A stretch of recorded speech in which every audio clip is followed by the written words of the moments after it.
La mer réserve bien des surprises. Les marins chevronnés le savent bien. Mais ce jour-là, en Afrique du Sud, personne n'aurait pu imaginer un tel scénario.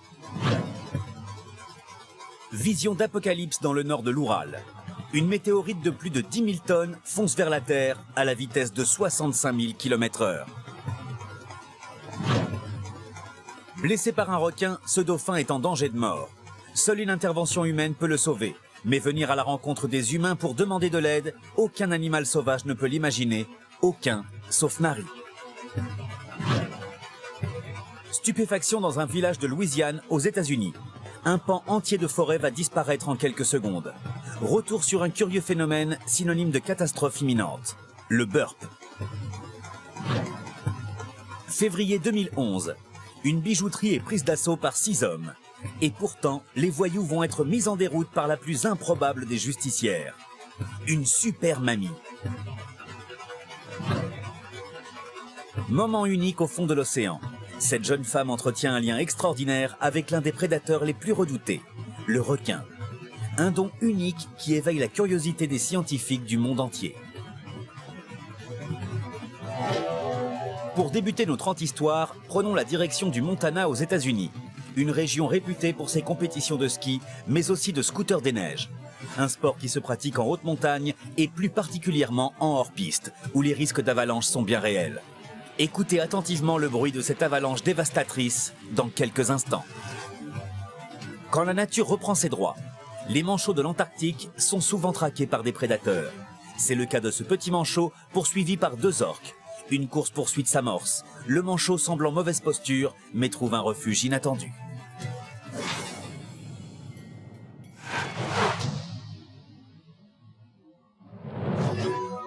Nous sommes au pôle Sud, à l'autre bout du monde, en Antarctique. Un continent composé à 98% de glace.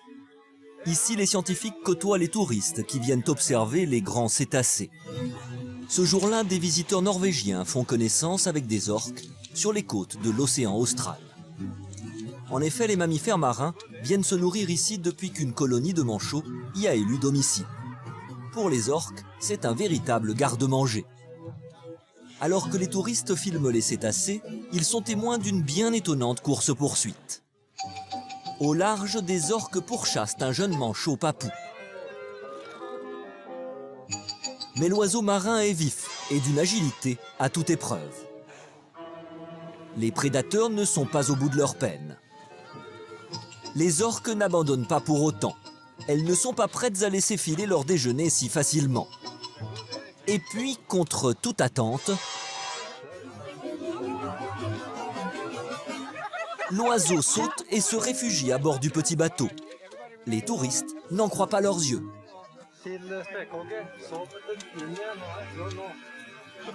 Très vite, l'embarcation est encerclée par les orques qui se lancent dans une ronde d'intimidation. Mais la présence de l'homme les dissuade d'attaquer. Le petit manchot a compris que tant qu'il est à bord, il est en sécurité. Il tente même un rapprochement avec les visiteurs. Après de longues minutes d'attente, les orques capitulent et s'éloignent en quête d'une autre victuaille. Une fois n'est pas coutume, le petit manchot a gagné la partie. Le nouveau meilleur ami de l'homme a rejoint tranquillement la côte pour y retrouver ses congénères.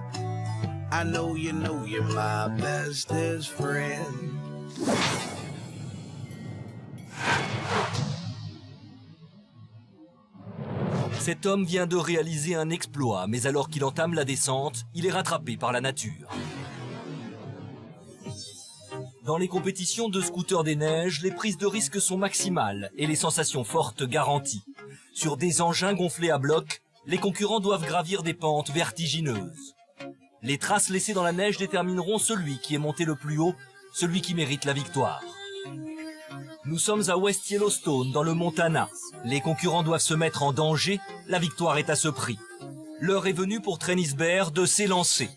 Le premier essai est timide, la machine n'ira pas bien loin et Trennis doit rebrousser chemin. Deuxième tentative, cette fois l'engin est poussé au maximum. Arrivé au sommet, il est alors en tête de la compétition. Mais au moment d'entamer la descente, une immense plaque de neige se détache.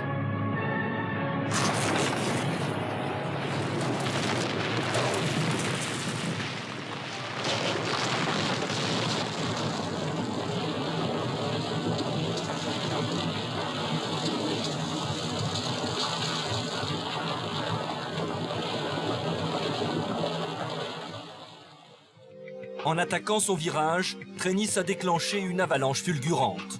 Plusieurs tonnes de neige ont déboulé à plus de 200 km/h, entraînant le jeune homme avec une violence inouïe.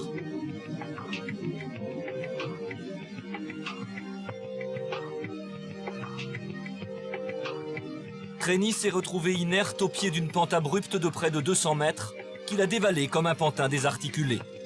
Les autres concurrents se précipitent à son secours, complètement affolés. Mais à la surprise générale, Trennis n'a rien. Il est seulement sonné. Personne ne peut croire, et lui le premier, que l'issue d'une telle chute ne lui ait pas été fatale. Au bout de quelques minutes, Trennis est même déjà sur pied, prêt à repartir, prêt à renouer avec un jeu qui aurait bien pu, ce jour-là, lui coûter la vie.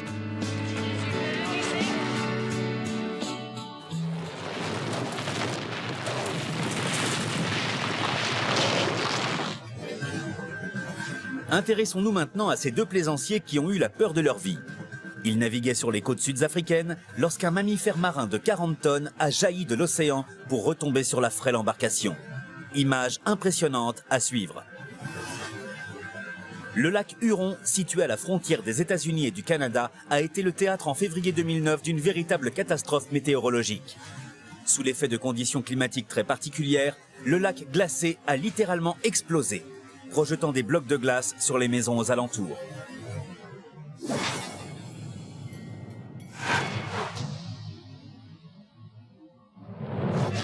État du Michigan, au nord des États-Unis. Le 8 mars 2009, les habitants de la petite ville de Linwood vont se réveiller devant un spectacle surréaliste. Un quartier de leur ville est enseveli sous des tonnes de glace.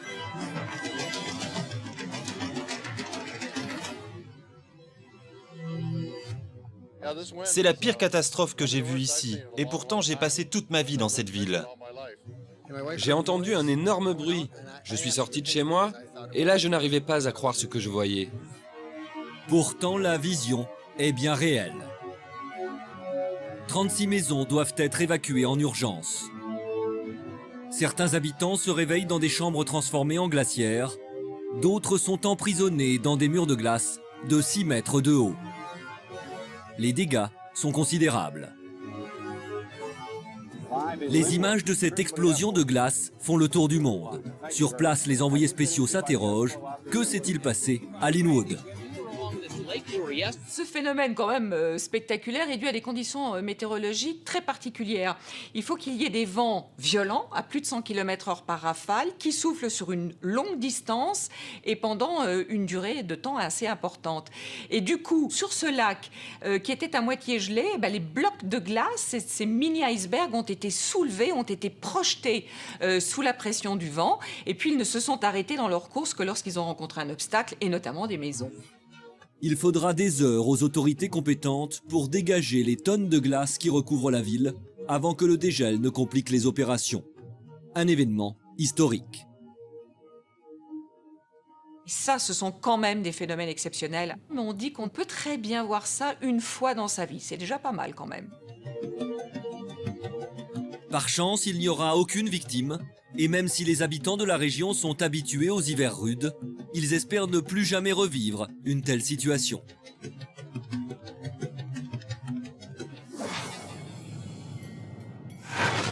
La mer réserve souvent des surprises, les marins les plus expérimentés le savent bien. Pourtant, ce jour-là, personne n'aurait pu imaginer un tel scénario. «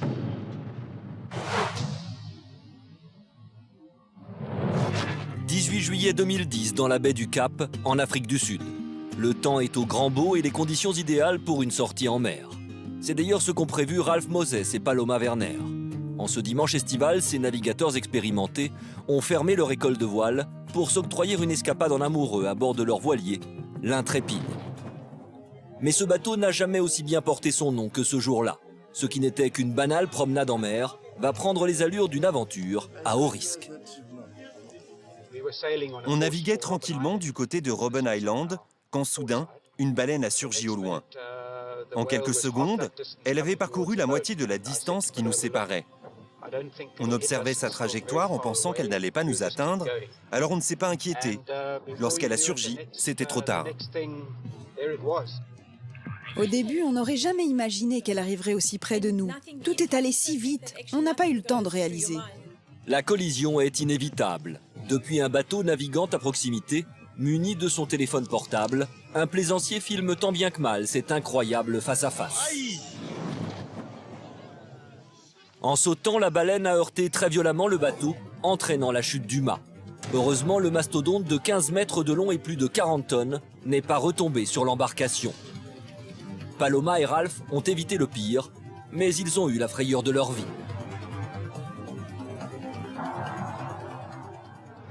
C'est sûr que c'est une expérience qu'on ne veut jamais revivre. Si vous fermez les yeux et que vous repensez à la vision de cette baleine face à vous, c'est incroyable d'avoir survécu. En 3 jours, la photo de cet accident rarissime a déjà fait le tour du monde et a étonné les plus grands spécialistes. C'est un événement absolument incroyable, mais c'est surtout un incroyable concours de circonstances. Il n'y a donc pas lieu de s'inquiéter. La baleine n'avait pas l'intention de foncer sur le bateau. C'est un simple accident car cette baleine avait déjà réalisé d'autres sauts sur la même trajectoire. Donc je suis persuadé qu'il s'agit d'un accident et non d'une attaque délibérée de la part de la baleine. La baleine australe n'est pas une espèce agressive. Ces sauts correspondent à une parade amoureuse. Le bateau se trouvait tout simplement dans une zone de reproduction. Une enquête doit désormais déterminer si sa présence ne troublait pas la tranquillité du cétacé.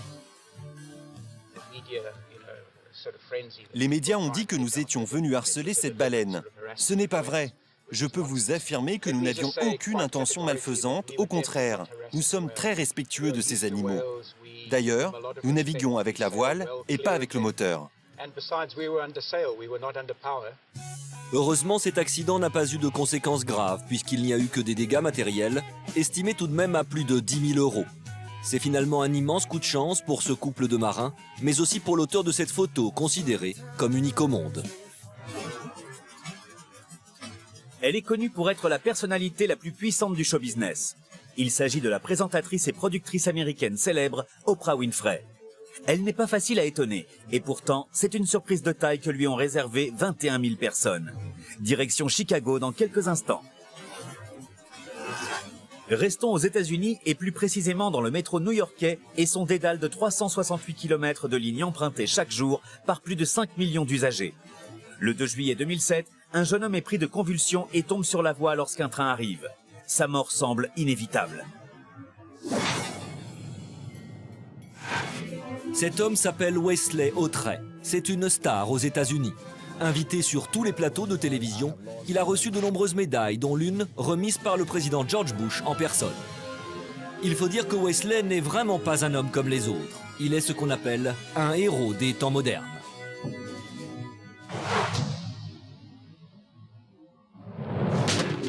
« 2 janvier 2007, Manhattan, au cœur de New York. Comme chaque jour, après le déjeuner, Wesley Autrey prend le métro pour déposer ses 2 petites filles à l'école.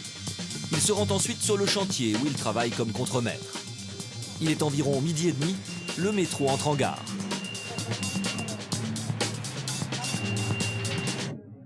Au même moment, Wesley repère un jeune homme dont le comportement paraît étrange. Il se trouvait à côté de ce pilier. Il titubait, il s'est cogné, il a vacillé et il est tombé en arrière. À ce moment précis, on ne donne pas cher de la vie du jeune homme. Mais c'est sans compter sur le courage incroyable de Wesley Autrey. Une femme témoin de la scène revient sur cette histoire. Il était impossible que le train s'arrête avant que le jeune homme se soit dégagé de la voie.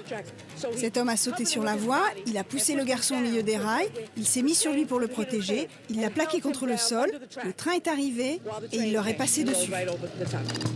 Wesley Autrey vient d'accomplir un acte de bravoure, reconstitué ici avec des images de synthèse. Quand j'ai vu le train arriver, j'ai décidé de sauter. Je ne pense pas être un héros. Je me suis juste dit qu'il y avait là un type qui avait besoin d'aide.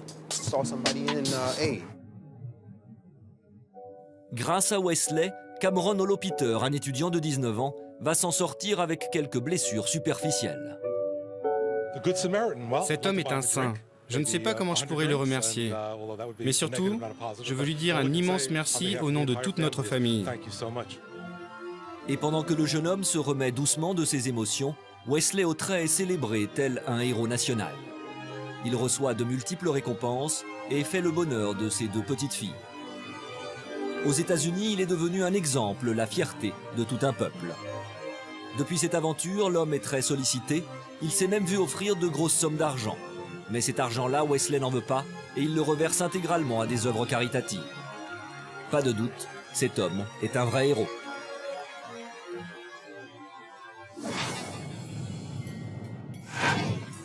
Quand les Américains décident de faire une surprise à leur présentatrice préférée, ils ne le prennent pas à la légère. 21 000 fidèles téléspectateurs vont réaliser ainsi ce qui va être la plus grande chorégraphie de tous les temps. Depuis 24 ans, Oprah Winfrey présente son propre talk show. Elle est la star de la télévision américaine. C'est l'une des femmes les plus influentes d'Amérique. Elle est puissante. C'est une femme de poigne magnifique et extrêmement puissante. C'est elle qui, en 2008, aurait fait basculer l'élection présidentielle en faveur de Barack Obama. Le 8 septembre 2009, c'est le lancement de la nouvelle saison de son émission à Chicago. L'événement est à la mesure de la notoriété d'Oprah Winfrey. L'avenue Michigan est fermée à la circulation. 21 000 spectateurs se pressent pour assister à l'émission. Et ce que l'animatrice ignore, c'est que ces 21 000 anonymes lui ont concocté la plus belle surprise de sa carrière. Depuis un mois, le public prépare en secret la plus grande flash mob de l'histoire, avec la complicité du groupe Black Eyed Peas. Les flash mobs, ce sont ces anonymes qui effectuent ensemble des performances dans les lieux publics. 800 fans répètent, geste par geste, la future chorégraphie sur le tube I Got a Feeling de leurs idoles du moment. Les répétitions se déroulent par groupe de 80 personnes, réparties dans tous les gymnases de la ville. C'est vraiment très amusant, j'ai l'impression d'avoir 20 ans. 800 personnes pour une flash mob, c'est bien. 21 000, c'est beaucoup mieux. Pour cela, une centaine de bénévoles va apprendre en seulement 3 heures aux 21 000 autres volontaires la chorégraphie. Chicago se transforme en une immense scène de répétition. À 20h précises, l'animatrice prend l'antenne en direct, sans se douter de rien. Oprah Winfrey présente ses invités. Je vous demande d'accueillir les Black Eyed Peas. Les Black Eyed Peas, c'est le numéro 1 des ventes de disques. Pourtant, quand ils entrent en scène, le public ne bouge pas. Seule au premier rang, une jeune femme entame quelques mouvements. L'animatrice la remarque. Puis c'est un groupe de 100 personnes qui se mettent à danser. 200, 300, 500 personnes se joignent au mouvement et très vite, ce sont 21 000 personnes qui dansent en parfaite harmonie.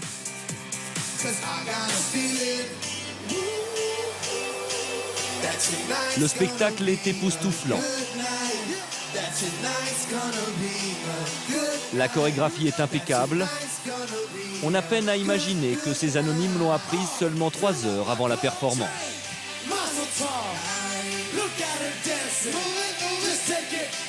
La magie opère et c'est Chicago tout entier qui s'enflamme.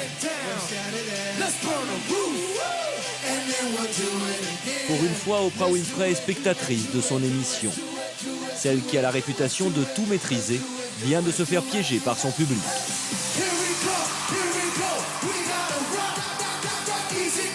Easy go, now we on top.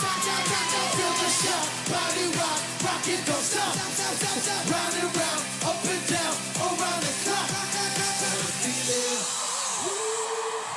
Et après 5 minutes d'un spectacle édifiant, C'était formidable. C'est la chose la plus extraordinaire que j'ai jamais vue. Mais comment avez-vous réussi cela? C'était une énorme surprise. le public ne cache pas sa fierté d'avoir participé à cet événement presque historique. C'était génial, c'était formidable d'être au cœur de l'événement. C'était une expérience fabuleuse. Cette flash mob est désormais inscrite comme la plus grande performance jamais réalisée par des amateurs dans un lieu public. Ce jour-là, l'émission a battu son record d'audience et Oprah Winfrey retiendra plus que tout ce magnifique cadeau de son public, la plus belle surprise de sa vie. Quand une super mamie anglaise met fin à un cambriolage et fait fuir les malfrats grâce à son courage et son sang-froid, on applaudit des deux mains. Comment poser un avion lorsque les 2 trains d'atterrissage sont bloqués? Le pilote va déployer des trésors d'ingéniosité et de sang-froid pour faire face à une situation qui semble désespérée. Quand un avion de ligne se transforme en appareil de haute voltige, ça donne des images époustouflantes. Panique dans le ciel, à bord de cet avion, 94 passagers prient pour qu'un miracle se produise. Le train d'atterrissage est bloqué, l'appareil n'a plus de carburant. Le pilote doit tout tenter pour se poser.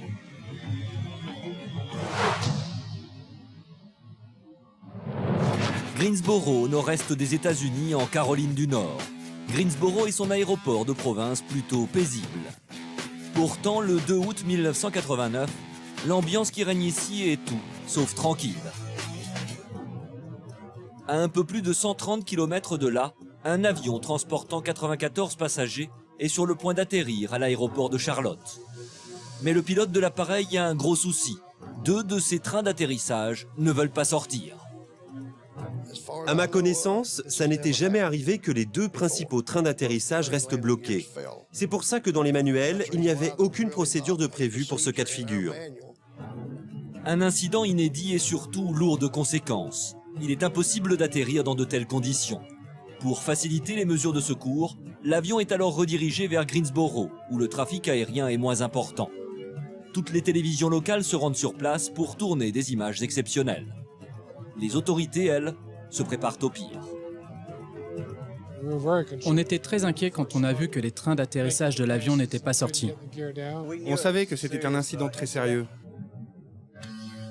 Ce jour-là, Larry Fuda, le pilote de l'avion, n'était pas censé travailler.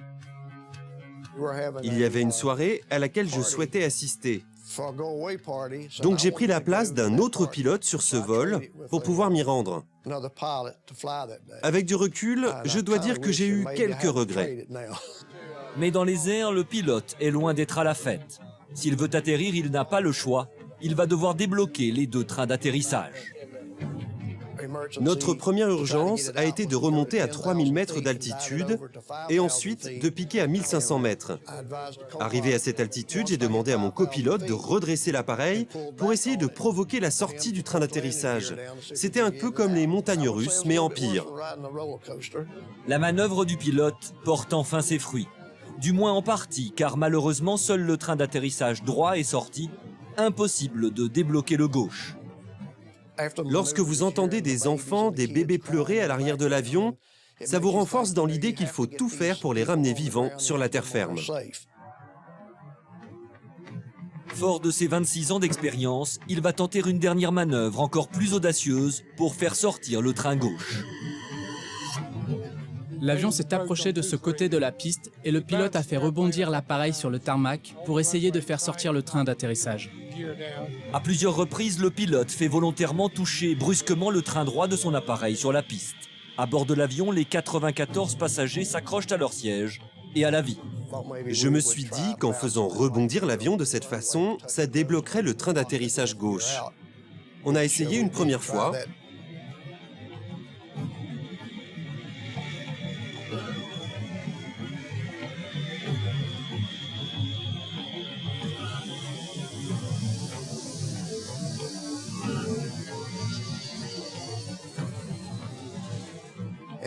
Puis on est revenu dans l'autre sens et on a essayé à nouveau. Deuxième tentative, celle de la dernière chance.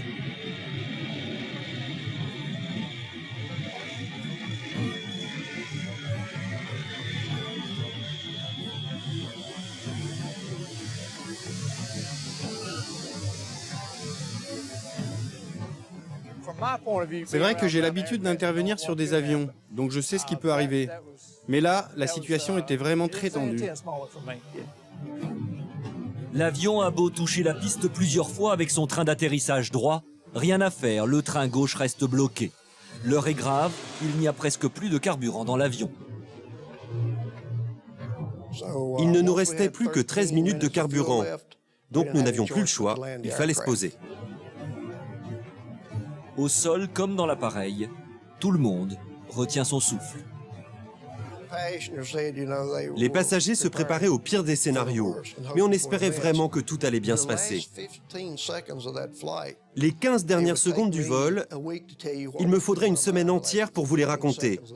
C'est toute ma vie qui a défilé devant mes yeux.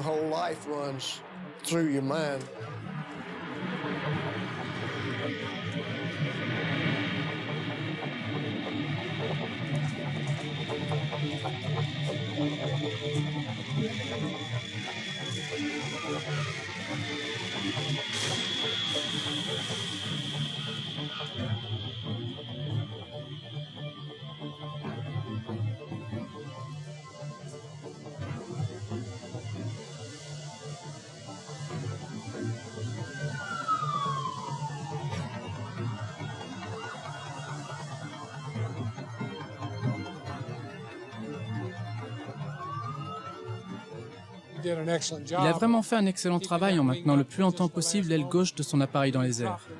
Puis il l'a posée, ce qui a provoqué des étincelles. Ce genre d'incident peut mettre le feu au moteur. Ça dégage beaucoup de chaleur, et si un des réservoirs de carburant est endommagé, ça peut déclencher un incendie. Heureusement, tous les occupants vont sortir indemnes de cet atterrissage catastrophe. Tous, sauf un. Je me suis cassé un doigt. J'ai été le seul blessé, mais je me dis que ça aurait pu être pire. Et oui, procédure d'urgence oblige, le pilote est sorti de l'avion par le cockpit à l'aide d'une corde et il s'est légèrement blessé en retombant sur le sol. Mais aucun doute, il est bien le héros de cet atterrissage plein de rebondissements. Un vol déjà classé dans les annales de l'aviation.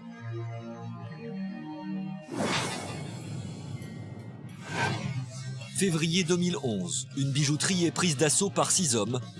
Leur but, braquer la boutique. Et pourtant, au bout de quelques minutes, les voyous vont être mis en déroute par la plus improbable des justicières.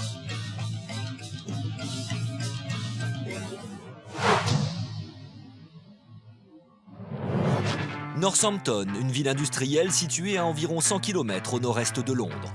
Célèbre entre autres pour son équipe de rugby, cette petite ville bien tranquille a été le théâtre d'un événement pour le moins étonnant. Tout commence le 8 février 2011. Il est environ 15h30 sur l'une des principales rues commerçantes de la ville, quand cette bijouterie est victime d'un braquage. 6 hommes débarquent avec leurs scooters. À coups de marteau, ils commencent à détruire les vitrines de la boutique. Une jeune femme qui travaille juste en face est témoin de la scène. On a fermé la porte à clé, on s'est caché sous un bureau. Mais alors que tout le monde assiste impuissant à la scène, une femme surgit. Contre toute attente, elle s'en prend au braqueur. Luc Albone, responsable de la bijouterie, raconte cette incroyable et improbable intervention.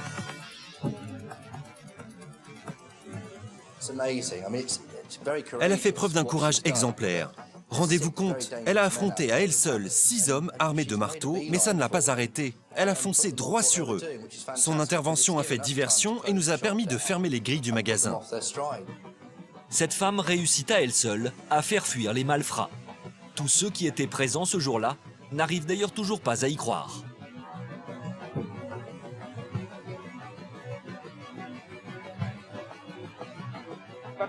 Je pense que sur le moment, elle n'avait pas totalement conscience de ce qu'elle était en train de faire. En tout cas, moi, je n'aurais jamais osé. Il lui a fallu un sacré courage. Cette femme au comportement héroïque s'appelle Anne Timpson. Elle est âgée de 71 ans. Grâce à elle, 4 des 6 braqueurs vont être arrêtés. Du jour au lendemain, cette respectable grand-mère devient une star en Grande-Bretagne. Son acte de bravoure lui vaudra même le surnom de Super Mamie. Au début, dépassée par les événements, elle refuse toutes les sollicitations. puis finalement accepte de parler. Et en plus d'être héroïque, elle est d'une honnêteté exemplaire. Car notre super mamie n'est pas vraiment venue au secours des bijoutiers. Elle croyait que les voyous étaient en train d'agresser un enfant. Quand j'ai réalisé qu'il n'était pas en train d'agresser un enfant, mais qu'il braquait la bijouterie, la première chose qui m'est venue à l'esprit, c'est « Mais comment ose-t-il faire une chose pareille ?» Quand on me demande si je referais la même chose, si cela se reproduisait, je réponds évidemment que oui, je le referais. À la seule différence que tout de suite après, je ne resterai pas sur les lieux, mais je courrais me réfugier chez moi. Ann Timpson, alias Super Mamie, devient la coqueluche des médias. Les gens ne se lassent pas de votre histoire. Êtes-vous étonné par l'enthousiasme que vous suscitez? Oui, je suis vraiment dépassée par tout cela. Je n'arrive pas à comprendre pourquoi cette histoire provoque un tel engouement. Ultime consécration, l'action d'Ann Timpson lui vaut une reconnaissance nationale. Mesdames et messieurs, merci de faire un triomphe à Ann Timpson. En novembre 2011, elle est l'invitée d'honneur de l'émission Pride of Britain, traduisez la fierté de la Grande-Bretagne. J'ai le plaisir et l'honneur de vous remettre cette récompense. Merci infiniment. Depuis cette cérémonie, Ann Timpson préfère ne plus apparaître dans les médias. Elle souhaite retrouver l'anonymat pour pouvoir prendre le temps de s'occuper de sa petite fille âgée de 4 ans.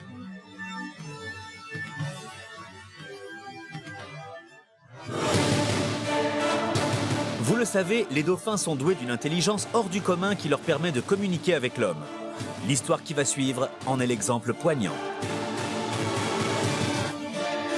Mais avant cela, partons en Russie pour des images rarissimes. Les chasseurs de météorites parcourent la planète pour quelques morceaux de roche et ce jour-là, dans la région de l'Oural, a eu lieu un phénomène sans précédent à cet endroit. Un véritable déluge de météorites qui a provoqué quelques dégâts matériels et surtout une grosse frayeur pour les habitants de la région.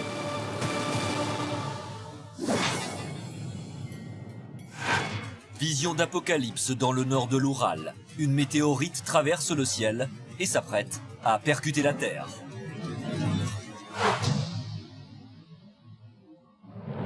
C'est presque de la science-fiction. Une pluie de météorites s'abat sur l'Oural.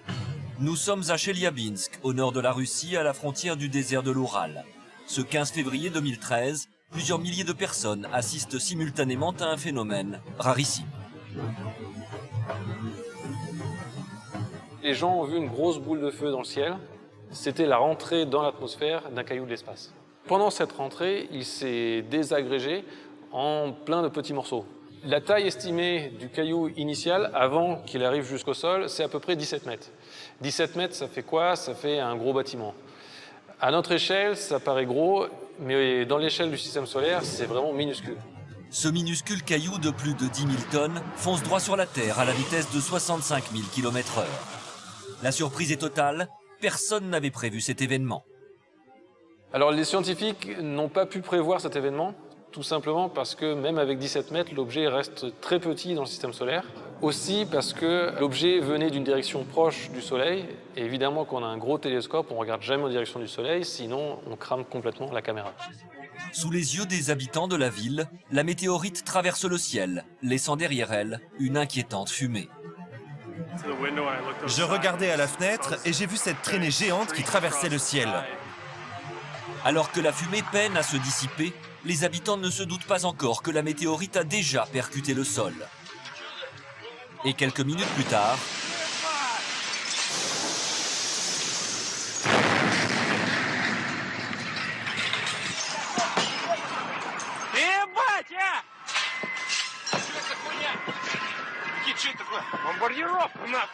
En fait, il y a une onde de choc, un peu comme un avion de chasse qui passe le mur du son. On peut voir ça comme une grosse vague, mais qui serait dans l'air, du coup, pas dans l'eau. C'est pour cela que les gens ont vu le phénomène, sont restés à côté de leur fenêtre à regarder, et 2 ou 3 minutes après, l'onde de choc a eu le temps d'arriver jusqu'aux fenêtres et a provoqué ce bang que tout le monde a entendu, et surtout a fait vibrer les vitres qui se sont cassées. En quelques minutes, l'onde de choc provoquée par la météorite se propage à des milliers de kilomètres. Le bang de Chelyabinsk a été détecté jusqu'en Alaska. Donc ça peut faire même limite le tour de la Terre entière. Lors de l'impact, l'explosion provoque une déflagration de 500 kilotonnes, soit 30 fois plus que la puissance d'une bombe atomique. Heureusement, la météorite s'est écrasée à plusieurs kilomètres de la ville. Plus de 1000 blessés ont subi les conséquences de cette onde de choc, mais par miracle, sans faire de victimes. Alors on peut dire qu'on a échappé au pire des scénarios dans le sens où finalement l'objet ne faisait que 17 mètres. Encore une fois, s'il en avait fait 10 fois plus, on aurait certainement perdu des vies. Malgré tout, la météorite de Chelyabinsk est une aubaine pour la communauté scientifique. L'occasion, en l'examinant, d'en apprendre encore plus sur l'histoire de notre univers. Blessé par un requin, ce dauphin est en danger de mort. Seule une intervention humaine pourrait le sauver, mais venir à la rencontre des hommes pour demander de l'aide, aucun animal sauvage ne peut l'imaginer, aucun, sauf Nari. Cette histoire m'a conforté dans l'idée que les hommes et les animaux pouvaient avoir des relations extraordinaires et qu'ils doivent se faire confiance.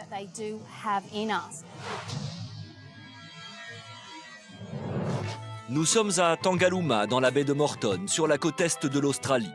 Ici, l'eau cristalline et les longues plages de sable fin font le bonheur des amoureux de la nature. Et pour ceux qui s'y attardent au coucher du soleil, ce site paradisiaque offre parfois un privilège rare, celui de pouvoir observer des dauphins sauvages.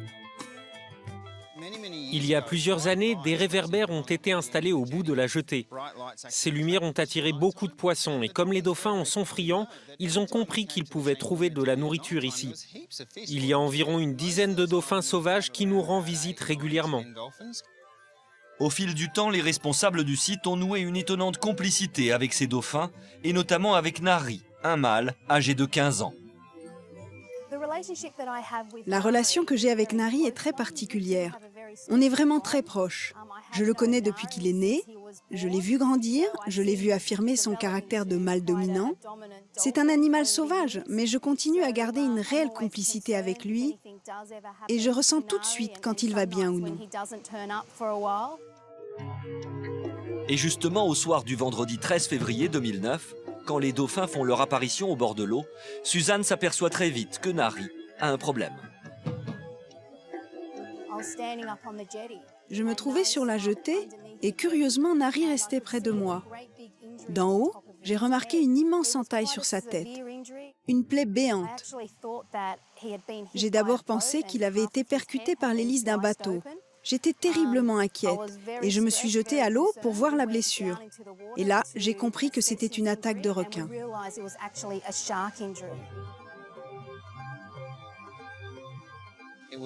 C'était une vision d'horreur pour moi. Pour moi, il n'y avait plus rien à faire. Je ne pensais pas qu'il puisse survivre à cela. Suzanne et Trevor sont sans espoir. Tout semble prédire une issue fatale pour Nari. Tout, sauf le comportement étonnant du dauphin qui va provoquer un déclic auprès de ses protecteurs. Quand j'étais dans l'eau près de lui, il s'est tourné sur le côté et m'a regardé. Je pense vraiment qu'il me demandait de l'aide. Un animal sauvage se serait enfui, mais lui nous faisait confiance. Je suis sûr qu'il savait qu'on ne l'abandonnerait pas. Ça m'a brisé le cœur. C'est là que je me suis dit que je devais tout faire pour l'aider et pour le sauver. Commence alors une opération de secours inédite, entraînant un formidable élan de solidarité. Nari est transporté par bateau jusqu'à un centre médical spécialisé où il va subir une intervention chirurgicale. La plaie est nettoyée, mais elle doit cicatriser. Une étape très délicate s'annonce, la convalescence. Nari a été mis en quarantaine. On était très anxieux car il n'était pas du tout habitué à ce genre d'environnement. Il était installé dans un bassin, mais le plus angoissant, c'est qu'il refusait de se nourrir. Il refusait les poissons qu'on lui lançait. C'était pourtant primordial qu'il les mange, car c'est dans cette nourriture que se trouvaient les antibiotiques. Et c'était la seule solution pour le garder en vie. On n'avait pas d'autre choix. Suzanne a alors une idée. Si Nari lui fait confiance, peut-être parviendra-t-elle à le nourrir de ses propres mains. J'ai demandé s'il était possible de descendre dans le bassin pour nourrir Nari. Quand il s'est approché de moi et qu'il a pris le poisson dans ma main, j'ai sauté de joie. Je lui ai dit « Merci Nari ». J'étais tellement fière de lui, tellement heureuse. Et ça m'a prouvé qu'il avait vraiment confiance en moi. Jour après jour, Suzanne reste au chevet de son protégé pour le nourrir et le rassurer. Après 7 semaines de convalescence, le 7 avril 2009, Nari est enfin prêt. Il va rejoindre l'océan. La population locale, émue par son histoire, est venue pour assister à ses retrouvailles avec son milieu naturel. Il y avait énormément de monde qui était venu pour le voir avant son départ. Mais je lui disais que les autres dauphins étaient là aussi et qu'ils l'attendaient. Je lui ai lancé un dernier poisson, il l'a pris et il est parti. J'étais vraiment heureuse qu'il rejoigne enfin son univers et sa famille. Aujourd'hui, Nari est en pleine forme. Sa vie sauvage ne l'empêche pas de revenir souvent près de la plage de Tangalooma. Même s'il ne garde qu'une trace à peine visible de ses blessures, le lien entre Nari et ses anges gardiens ne semble pas vouloir s'effacer. Cristina Zenato est amoureuse des océans. Depuis l'âge de 15 ans, cette Italienne est fascinée par les requins. Sa capacité à nouer des liens avec ses prédateurs surprend la communauté scientifique. Image étonnante à découvrir dans quelques instants. Il ne faut jamais sous-estimer les effets de la foudre, même sur un terrain de football. L'action se déroule en Afrique du Sud lors d'un match télévisé. Les Cosmos mènent 2-0 contre les Swallows. Quand un éclair frappe la pelouse, 6 joueurs s'écroulent instantanément foudroyés. Que va-t-il leur arriver? Réponse maintenant.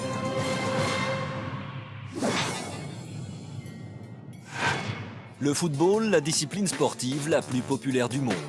La retransmission des matchs à la télévision passionne des millions de téléspectateurs. En ce jour de 1998, la télévision sud-africaine retransmet en direct une rencontre entre 2 équipes locales. Mais un accident unique en son genre va en faire un match de légende.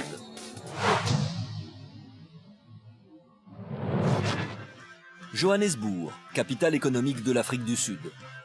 Nous sommes en octobre 1998. Ce jour-là, le club des Cosmos reçoit l'équipe des Swallows pour un match à domicile. La partie commence sous les meilleurs auspices. Mais au bout d'une demi-heure, le temps se gâte. Un orage s'annonce, la pluie commence à tomber. Alors que les joueurs sont en pleine action, la foudre tombe sur le stade. Ça a l'air de tomber sur le point de corner, on voit un peu de fumée qui tombe à cet endroit-là. C'est un choc de foudre, probablement de faible amplitude. Pour tomber si proche du sol, il ne peut pas tomber sur les tribunes qui sont à côté. Malgré ce choc de faible amplitude, plusieurs joueurs s'effondrent sur la pelouse. Dans le stade, c'est la stupeur. La foudre n'ayant pas directement frappé les joueurs, personne ne comprend vraiment ce qui vient de se passer. Quand le choc de foudre frappe sur le sol, le courant se répartit dans le sol et décrit des hémisphères. Donc on peut imaginer des cercles autour du point d'impact. Un phénomène étonnant et fulgurant. Seuls les joueurs dont les 2 pieds étaient en contact avec le sol au moment de l'impact subissent le choc électrique. Ils se retrouvent avec un courant qui va circuler dans les muscles et donc c'est comme une décharge électrique, comme quand on touche un fil conducteur. Une décharge qui va littéralement terrasser certains joueurs qui ne parviennent pas à se relever. Heureusement, cette fois-ci, plus de peur que de mal, les footballeurs n'ont aucune séquelle. Ils ne garderont finalement que le souvenir d'un phénomène unique en son genre. Là, c'est quelque chose d'assez exceptionnel. C'est très très rare d'avoir des chocs de foudre enregistrés et évidemment encore moins avec des personnes impliquées. Ces images ont fait le tour du monde. Aujourd'hui encore, elles continuent de surprendre.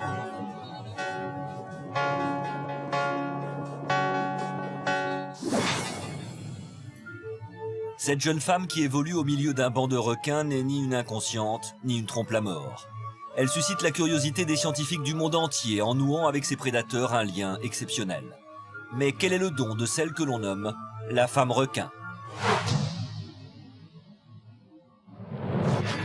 L'Italienne Cristina Zenato consacre sa vie à un animal aussi fascinant que terrifiant.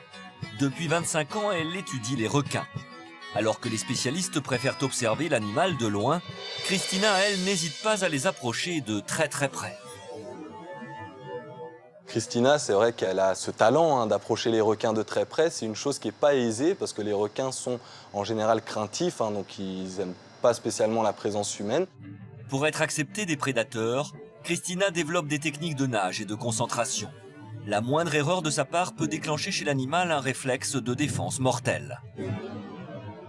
Aujourd'hui, on considère que pour approcher un requin, il faut une nage vraiment lente, calme.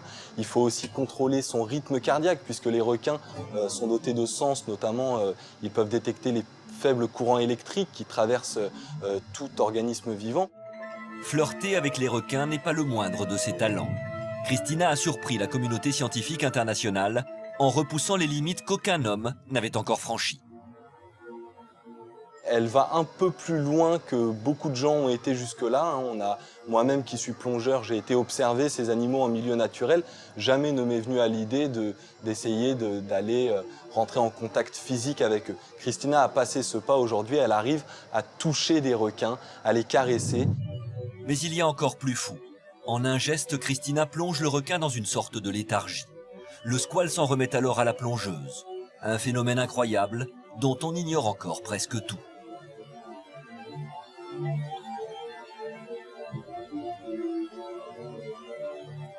On ne sait pas ce qui se passe dans la tête du requin à ce moment-là. Mais il est évident que quelque chose se produit. Il s'arrête net et semble dans un état second. Quand il revient à lui, il se remet à nager, comme si de rien n'était.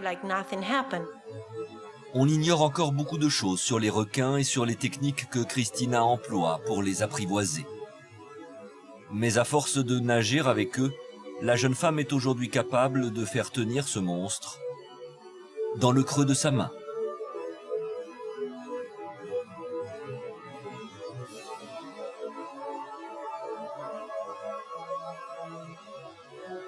Il y a un lien qui se crée entre elle et les requins, c'est indéniable. Elle arrive à faire des choses avec les requins que très peu aujourd'hui osent et peuvent faire.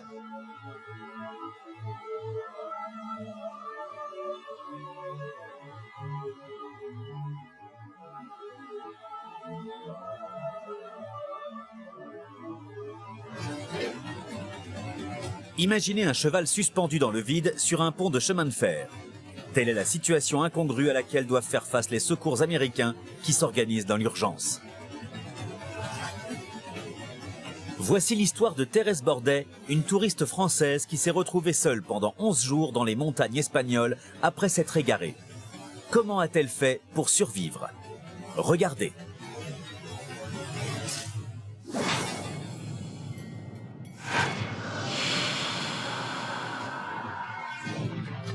C'est à l'Écousse, un petit village breton, que vivent Thérèse et Marcel, deux sexagénaires passionnés de randonnée et de nature. Le 26 juin 2009, le couple participe à une randonnée dans le parc d'Ordesa, dans les Pyrénées espagnoles. Mais en début d'après-midi, Thérèse décide de partir seule en éclaireur pour repérer un nouveau sentier. Les randonneurs ne s'inquiètent pas, ils doivent la rejoindre dans quelques heures. Mais en fin de journée, Thérèse n'est toujours pas en vue. L'alerte est donnée.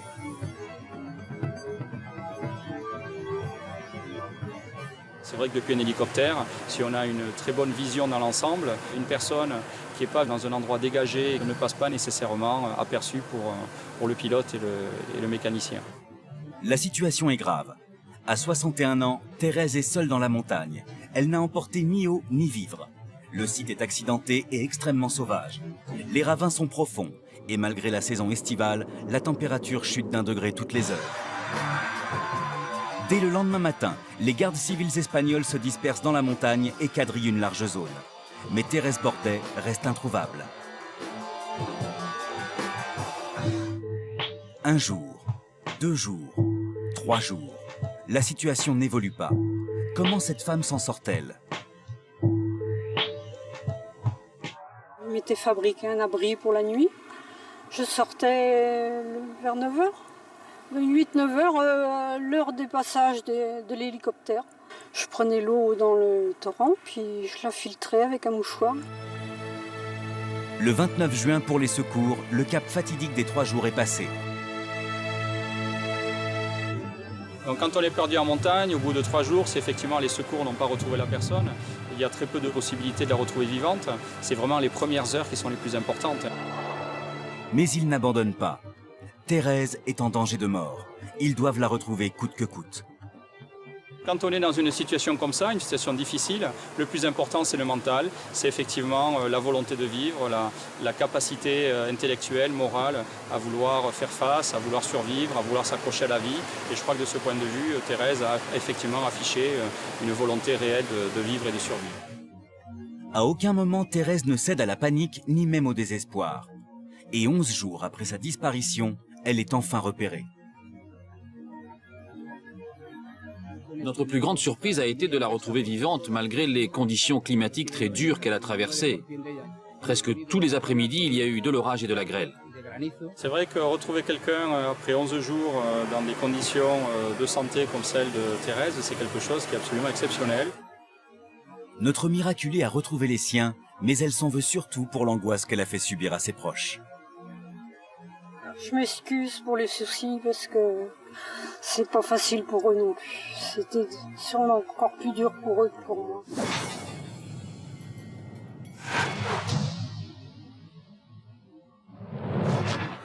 Nous sommes à quelques kilomètres de Cleveland, à l'est des États-Unis. En cette journée d'été, les secours sont appelés pour un accident survenu sur la voie ferrée. Mais alors que les sauveteurs arrivent sur place... Je suis pompier depuis 20 ans et je n'avais encore jamais vu une chose pareille. Depuis plus de 20 minutes, la tête en bas, un cheval est suspendu dans le vide. Un cavalier s'est aventuré sur le pont de chemin de fer. Son cheval, pris de panique, s'est cabré et l'a éjecté avant de glisser entre les rails. Il est bloqué à 6 mètres du sol. En tombant, il est resté bloqué au niveau des antérieurs. Il était complètement bloqué entre les poutres de la voie ferrée et la structure en métal du pont. Les minutes passent et la situation du cheval empire. Dans cette situation, il était impossible qu'il résiste très longtemps. Suspendu ainsi tête en bas, le cheval risque un déplacement des organes internes, voire l'asphyxie. Il avait surtout beaucoup de mal à respirer car ses poumons étaient comprimés et on voyait déjà du sang couler de ses naseaux. Le cheval doit être libéré au plus vite, mais la tâche s'avère compliquée. Son propriétaire a quand même réussi à lui retirer la selle pour pouvoir l'alléger et lui soulager les jambes. Les efforts des secouristes ne semblent pas suffisants. À ce moment-là, on a même envisagé de l'abattre pour mettre fin à ses souffrances. Pourtant, les pompiers n'abandonnent pas. Cela fait maintenant 3/4 d'heure que le cheval est bloqué. Intervention de la dernière chance, ils vont tenter de le ramener au sol à l'aide d'une corde et d'une poulie. Mais la manœuvre est risquée. Si la tête du cheval heurte le sol, il mourra sur le coup. Et comble de malheur, l'un des hommes lâche la corde. Quand je l'ai vu tomber, j'ai vraiment cru que c'était fini pour lui. Mais au grand soulagement de tous, pendant sa chute, le cheval s'est instinctivement retourné, un réflexe qui lui a sauvé la vie. On ne pouvait pas rêver d'une fin aussi heureuse. Après 50 minutes de calvaire, désorienté mais sans aucune blessure grave, le cheval retrouvait enfin sa liberté. New York est la ville des gratte-ciel. Certains culminent à 400 mètres de hauteur et être le laveur des vitres de ces édifices n'est pas sans risque. Surtout quand une nacelle se détache du 47e étage pour venir s'écraser 150 mètres plus bas. Une chute pareille est fatale. Et pourtant, ce jour-là, Alcides Moreno s'en est sorti indemne. Miracle à découvrir dans quelques instants. La gestation d'un éléphant est la plus longue de tous les mammifères terrestres. Elle dure de 20 à 22 mois. Les éléphantaux sont très attendus. C'est sans doute la raison pour laquelle, lorsque l'un d'entre eux est en danger, tout le troupeau se mobilise pour le sauver. Un bel exemple de solidarité. Regardez.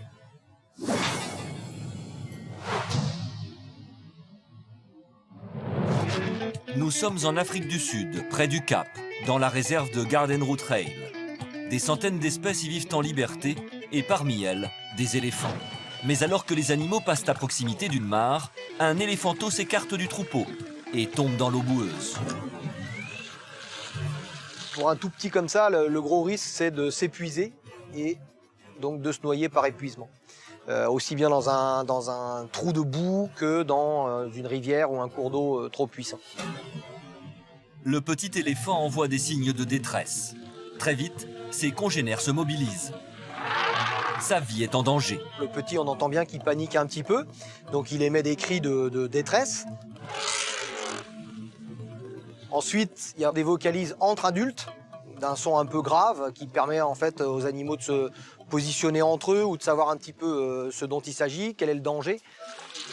Instinctivement, à l'aide de leur trompe, ils tentent de le sortir de là.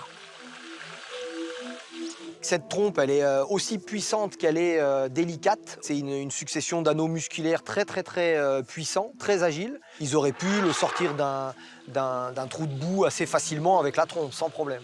Et c'est pour ça qu'ils utilisent ce membre en premier. Ensuite, là, la hauteur du dénivelé de la rivière fait que c'est trop compliqué, qu'il n'y a pas beaucoup de prise, que ça glisse. La première tentative échoue. Le temps presse, le petit s'épuise et d'autres dangers le guettent. Il y a un vrai risque pour ce petit, vu sa taille, et par rapport à éventuellement de la prédation du type crocodile ou des lions aux abords des rivières. Les éléphants vont alors faire preuve d'un comportement dont peu d'espèces sont capables. Ils changent de tactique.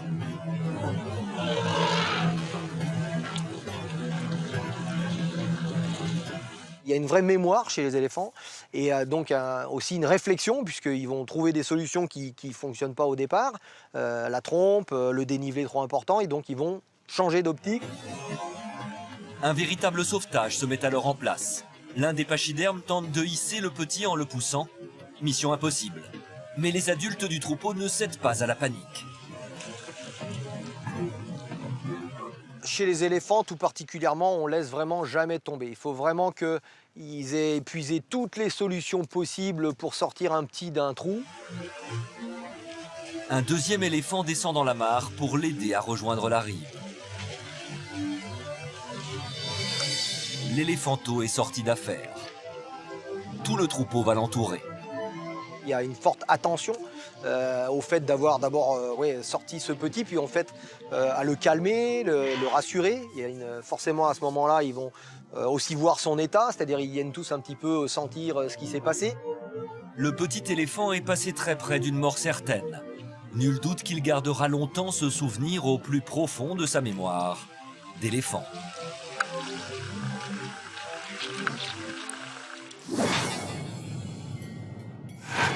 Laveur de carreaux, un métier à risque. Chaque année, de nombreux accidents se produisent. À New York, le destin de 2 frères a basculé.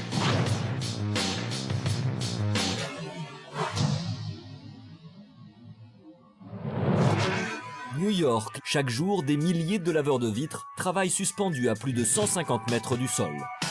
Le 7 décembre 2007, Alcides Moreno, 37 ans, et son petit frère Edgar, 30 ans, quittent leur maison du New Jersey. Ils se rendent à Manhattan, où ils travailleront au sommet de la tour Solo. Il est 10h15, la nacelle qui les supporte se décroche. Les 2 hommes étaient sur la nacelle quand elle s'est décrochée. Ils sont tombés du 47e étage de la tour.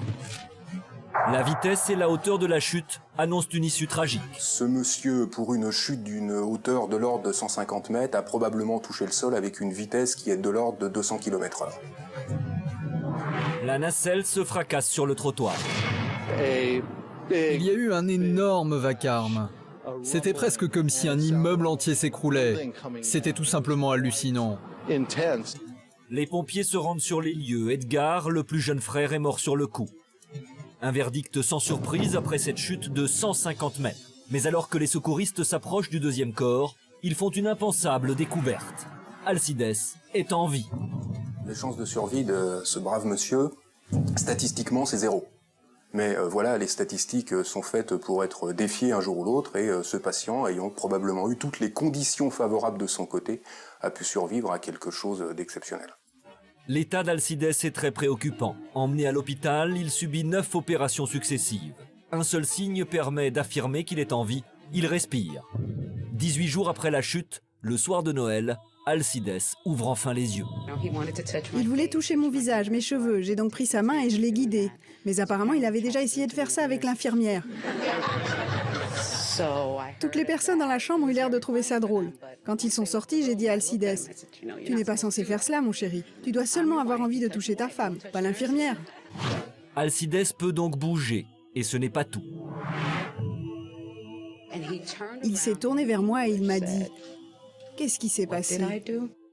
En un temps record, Alcides retrouve aussi la parole. Les médecins n'en reviennent pas. Je ne sais plus quel adjectif utiliser. Du jamais vu, extraordinaire. Si vous croyez au miracle, ceci en est un. Après une 10e opération réussie, le laveur de carreaux apprenait qu'il pourrait remarcher très bientôt. Mais le plus grand bonheur d'Alcides, c'est de voir grandir ses 3 enfants. Direction la Louisiane, dans le Bayou. Nous sommes en août 2013. Des habitants constatent alors des bulles à la surface de l'eau. L'état d'urgence est décrété, les habitants évacués. Quelle est la cause de ce phénomène inquiétant? Réponse dans quelques instants. Les héros n'existent pas que dans les films.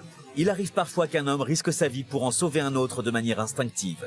C'est ce qui s'est passé dans le métro en Espagne en décembre 2010. Tout a été filmé par des caméras de surveillance et aussi étonnant que cela puisse paraître, il n'y a aucun trucage.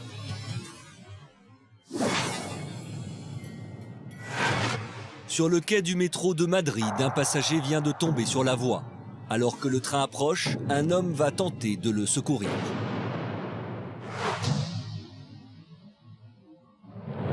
C'est bien connu, c'est dans les métropoles que se cachent les super-héros. Et la capitale espagnole ne déroge pas à la règle, puisque le 3 décembre 2010, les Madrilènes ont pu relever dans les artères du métro de la ville le courage d'un homme d'exception. Son nom, Ángel Sánchez. Mais le super-héros est un homme de l'ombre. À visage masqué et pour la première fois devant des caméras de télévision, Ángel Sánchez a accepté de nous raconter son histoire. Ce jour-là, j'allais prendre le métro avec ma petite amie. On avait une journée de congé et on voulait en profiter pour faire quelques courses. On était à la station Puerta del Ángel. Puerta del Ángel, en français, la porte de l'ange. Une station de la ligne 6, au nom apparemment prédestiné. Il est bientôt midi, il y a déjà du monde sur le quai. En cette période de fête, le trafic est très dense. Mais ce jour-là, les caméras de surveillance de la station vont capter une scène effrayante. En effet, sur le quai, un homme titube, s'approche de la voie et tombe. On était tout au bout du quai et on a entendu du bruit. Des gens nous ont avertis qu'un homme venait de tomber sur les voies. La foule se précipite à son secours, le chef de gare est averti. Le métro va arriver d'une minute à l'autre. Les gens ont commencé à crier et j'ai vu de la lumière dans le tunnel. Le métro arrivait. Il s'approchait de plus en plus. Sur lequel les témoins de la scène font des signes au conducteur pour l'avertir. Le conducteur a freiné en entrant dans la station, mais c'était déjà trop tard. Ángel Sánchez saute sur la voie. À ce moment-là, on ne pense à rien. Tout va très vite. On ne voit que ce train qui fonce sur cet homme qui va mourir d'un instant à l'autre si personne ne lui vient en aide. Je l'ai attrapé par sa veste et je l'ai traîné de toutes mes forces sur l'autre voie. À une seconde près, Ángel évite de justesse l'accident. Juste le temps de reprendre ses esprits, le jeune homme prend le passager dans ses bras et le remonte sur le quai.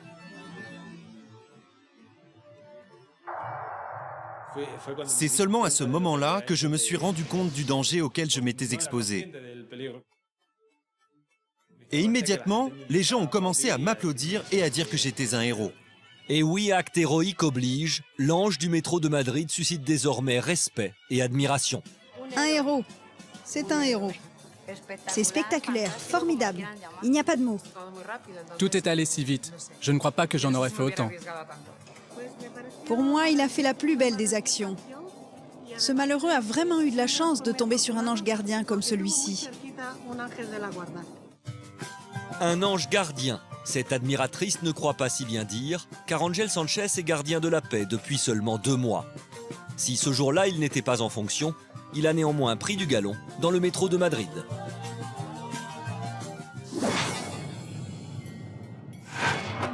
Stupéfaction dans un village de Louisiane, aux États-Unis. Un pan entier de forêt va disparaître en quelques secondes. Mais que s'est-il donc passé dans ce marécage du Mississippi ?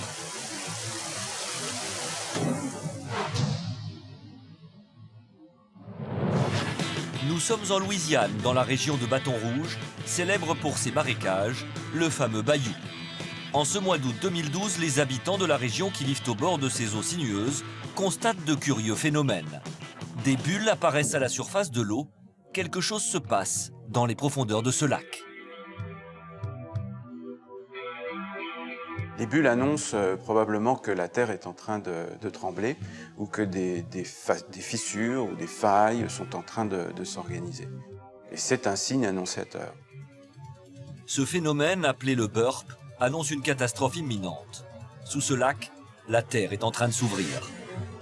Par précaution, les habitants des alentours sont alors évacués et les responsables désignés. Il existe un dôme de sel à l'aplomb du lac qui a été grandement exploité par des compagnies minières dans cette région de la Louisiane. Il ne faut pas oublier que c'est une des grandes régions productrices de sel. Donc c'est un gruyère, le sous-sol de la Louisiane. Un gruyère de caverne situé sous le lac qui menace de s'effondrer. Les phénomènes de burp se multiplient et le 21 août 2013,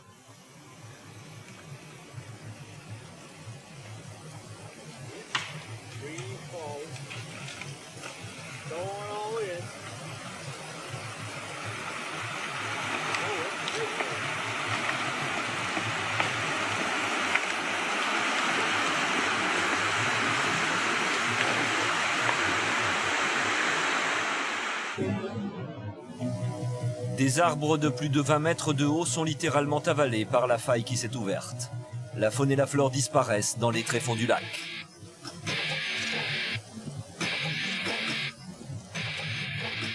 Ils peuvent partir très profond. Certains des dômes de sel dans la région de Louisiane sont plus hauts que l'Everest. Voilà, donc il s'agit de plusieurs kilomètres en effet.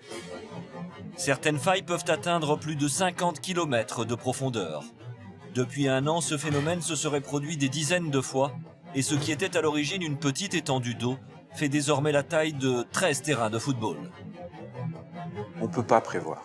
C'est exactement comme les séismes. Vous pouvez prévoir que ça va casser un jour, vous pouvez prévoir où globalement ça va casser, mais vous n'êtes pas capable de dire ça va casser ce jour-là à telle heure.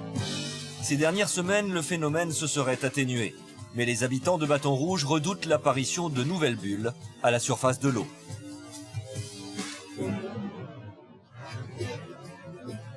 Juneau, la capitale de l'Alaska, est appréciée des amoureux de la nature qui se pressent pour observer de gigantesques glaciers. Non sans risque, comme vous allez le constater dans quelques instants. La nature est parfois cruelle. Les prédateurs sont nombreux. Ainsi, pour un gnou, traverser une rivière infestée de crocodiles relève de l'exploit. Des touristes ont pu filmer cette scène terrifiante. Le paisible herbivore arrivera-t-il à se défaire des crocs du reptile? Réponse maintenant.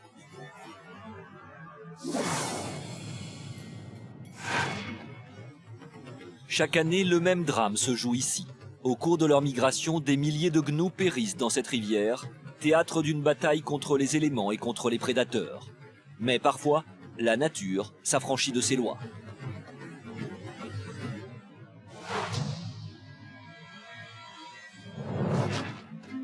Nous sommes dans le Serengeti, une savane située en Tanzanie. Cette plaine offre un panorama époustouflant pour admirer la faune africaine, et notamment les gnous, qui s'y réunissent en immenses troupeaux.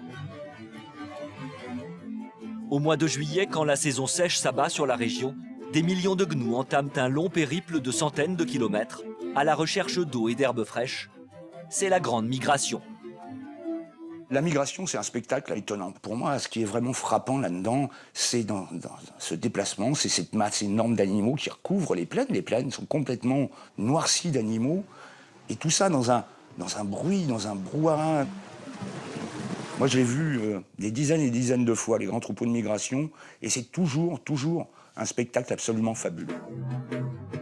Depuis des siècles, une sorte de mémoire ancestrale les guide tous sur le même chemin. Les gnous migrent vers le nord et les pâturages du Kenya. Mais avant d'atteindre leur destination, ils doivent franchir une ultime étape, la rivière Mara, l'obstacle de tous les dangers. Cette rivière Mara a la particularité déjà d'avoir des berges très abruptes et de recéler une quantité énorme de très très gros crocodiles. Il y a des individus qui dépassent les 7 mètres de long qui vivent dans cette rivière. Si cette traversée est une aubaine pour les crocodiles, pour les gnous, elle peut être une hécatombe. Souvent, on assiste à des scènes, quelquefois d'une dureté incroyable, et c'est très poignant, très souvent. Ce jour-là, un touriste venu observer la migration des gnous immortalise cette traversée avec sa caméra. Il repère un crocodile à l'affût. Le vidéaste amateur se prépare à une scène de chasse classique et filme l'approche du reptile.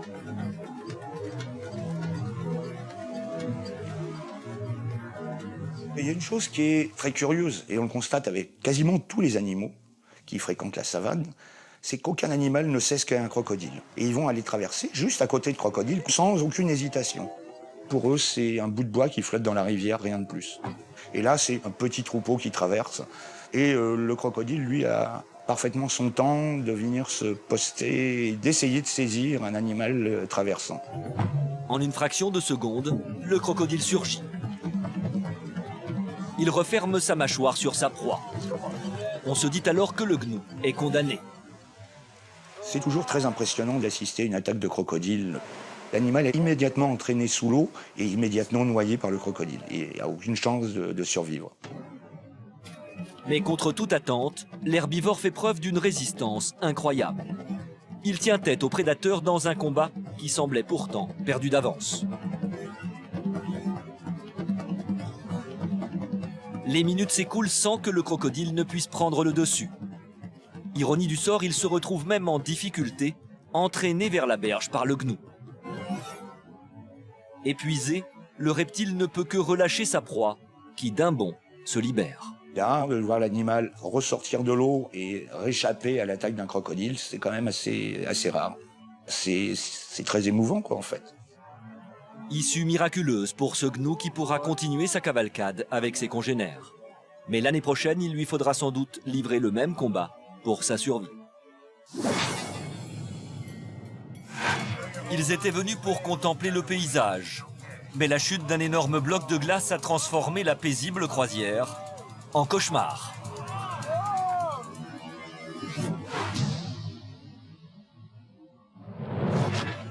Nous sommes à quelques kilomètres de Juneau, la principale ville d'Alaska. Dans cette région du globe, les gigantesques glaciers et les espèces en voie de disparition sont une attraction pour les touristes du monde entier. Pour moi, l'Alaska, c'est l'une des dernières frontières entre l'homme et la nature. C'est tellement incroyable de voir ce paysage si pur, épargné par l'homme. 3 août 2011, Kevin vogue avec d'autres touristes à la découverte de ces étendues dignes des plus beaux films de science-fiction. Certains des glaciers qui dominent le paysage semblent surnaturels, comme s'ils venaient d'une autre planète. Subjugués par le paysage, Kevin et ses compagnons de voyage ne sont pas encore au bout de leur surprise.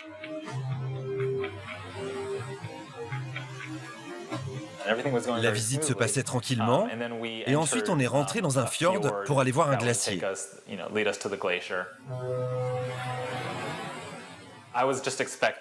Je m'attendais juste à voir tomber des petits morceaux de glace. En été, c'est la principale attraction, c'est pour ça qu'on va là-bas. Poussés par la curiosité, les touristes insistent pour que le capitaine du bateau se rapproche au plus près d'un glacier. On s'est approché de plus en plus près pour faire de belles photos. J'étais émerveillé par ce que je voyais. Voir d'aussi beaux glaciers de si près, c'était génial.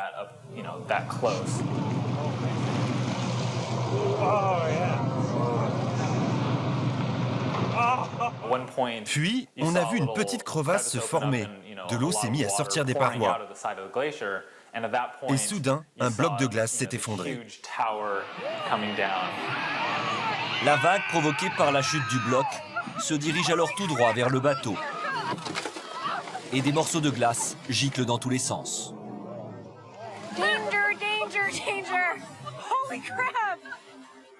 C'était sûrement plus fort que le bateau. Je redoutais plus la vague qui arrivait devant nous que les morceaux du glacier qui volaient partout.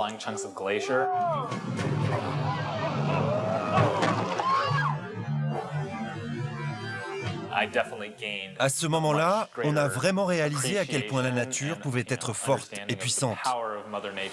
Et alors que tout le monde redoute d'être submergé par la vague, celle-ci passe finalement sous le bateau. Pour Kevin et ses compagnons, plus de peur que de mal. Heureusement, tout le monde était en vie. Malgré cette malheureuse expérience, Kevin compte bien revenir très bientôt pour admirer les paysages de l'Alaska. J'adorerais retourner en Alaska. Quand j'y étais, je n'en ai vu qu'une toute petite partie. Ce paysage, cette pureté, c'est une expérience que j'aimerais vivre à nouveau.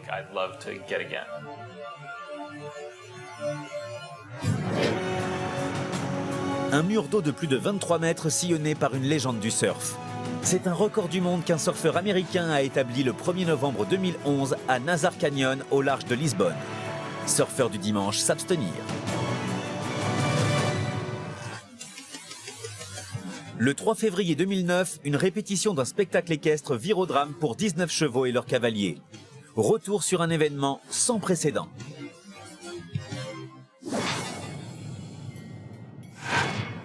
Cette répétition d'un spectacle équestre ne devait être qu'une simple formalité. Mais elle se transforme en scénario catastrophe pour 19 chevaux et leurs cavaliers. Je n'ai jamais eu autant peur de ma vie qu'à ce moment-là.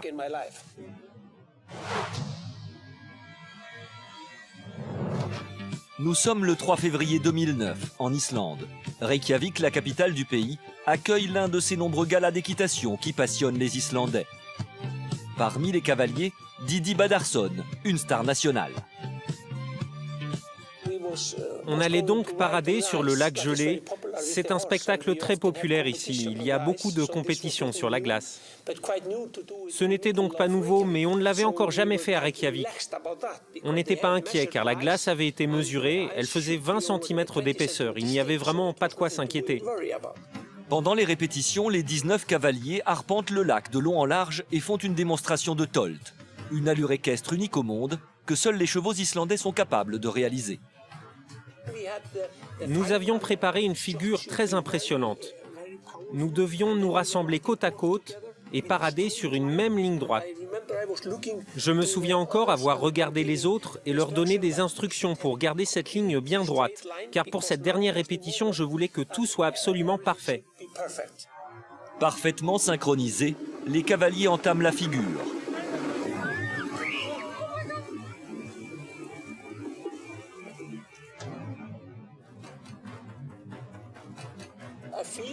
J'ai senti le sol se dérober sous mon cheval et moi.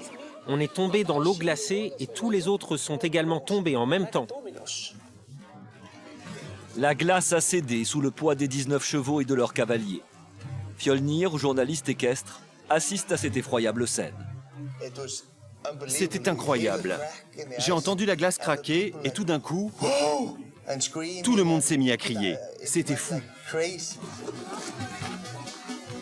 En quelques secondes, les cavaliers sortent du lac. Mais les chevaux, eux, restent prisonniers d'une eau proche de 0 degré, une température à laquelle ils ne peuvent survivre que très peu de temps. On avait perdu tout contrôle, c'était le chaos total. On criait et cherchait comment sauver les chevaux. Ils n'allaient pas survivre longtemps dans une eau aussi froide. Nos chevaux allaient tous mourir. C'est à ça que je pensais à ce moment-là. On devait trouver un moyen de les sortir de là. Une course contre la montre s'engage. Mais dans la panique, personne ne trouve le moyen de sauver les chevaux. Devant ce triste spectacle, Fjolnir se décide à intervenir. Les chevaux ont résisté quelques minutes, puis ils ont abandonné, prêts à mourir. Je me suis dit que si je n'agissais pas immédiatement, il serait trop tard.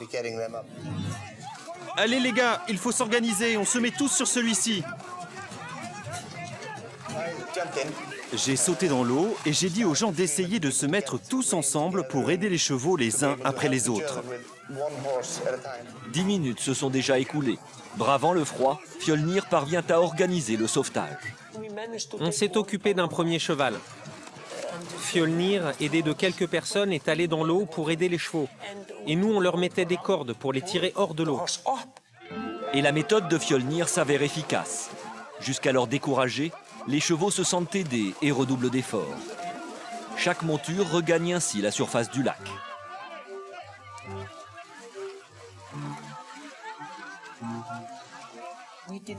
On a tenté tout ce qu'il était possible de faire. Tout le monde s'y est mis. Et à la fin, on a sorti tous les chevaux de l'eau. 20 minutes plus tard, le dernier cheval est tiré d'affaire.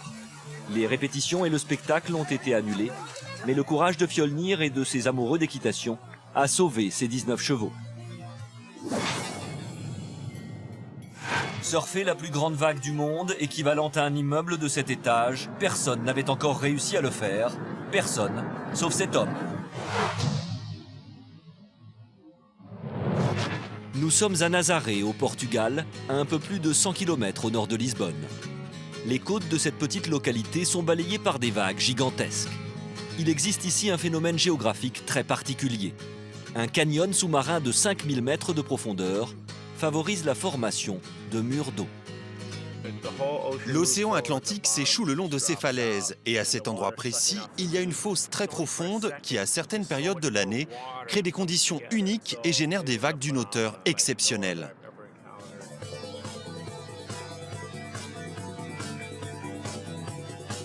Depuis une vingtaine d'années, Gareth McNamara parcourt le monde à la recherche des vagues les plus difficiles, comme ici en Argentine, au pied du glacier Perito Moreno.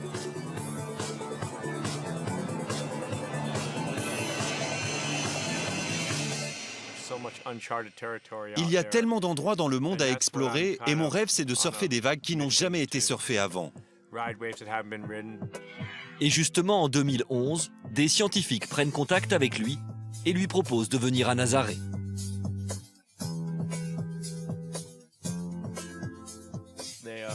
Ils m'ont envoyé un courrier pour me convaincre de venir surfer là-bas. Je leur ai demandé des photos et j'ai reçu ce cliché hallucinant où l'on voit une vague gigantesque à côté d'une voiture. Là, je me suis dit qu'il fallait vraiment que j'aille voir cela. Gareth McNamara passe plusieurs semaines sur place et le 1er novembre 2011, les conditions météo sont réunies. Une série de vagues géantes est annoncée. Malgré le danger, il va tenter l'impossible. Idéalement positionné par un scooter des mers, il s'élance du haut d'une vague de près de 24 mètres de haut, l'équivalent d'un immeuble de 7 étages.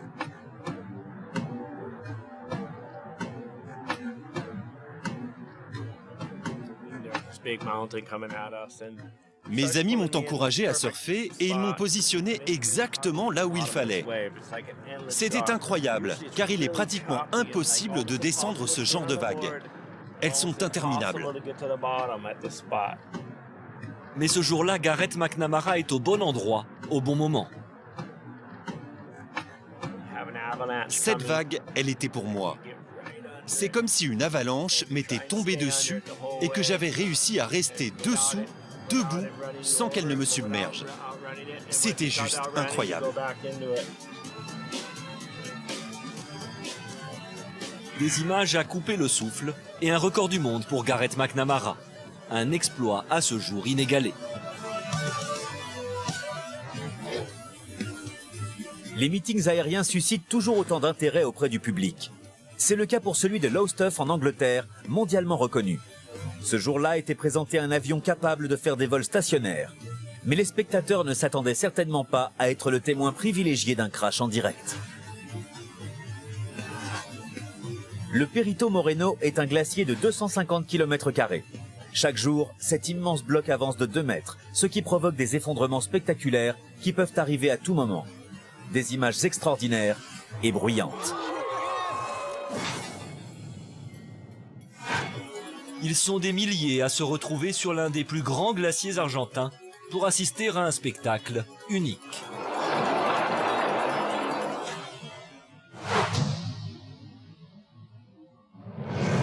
Terre du bout du monde, aux confins de l'Amérique du Sud, la Patagonie n'est que contrastes et paysages immenses qui s'étendent à perte de vue.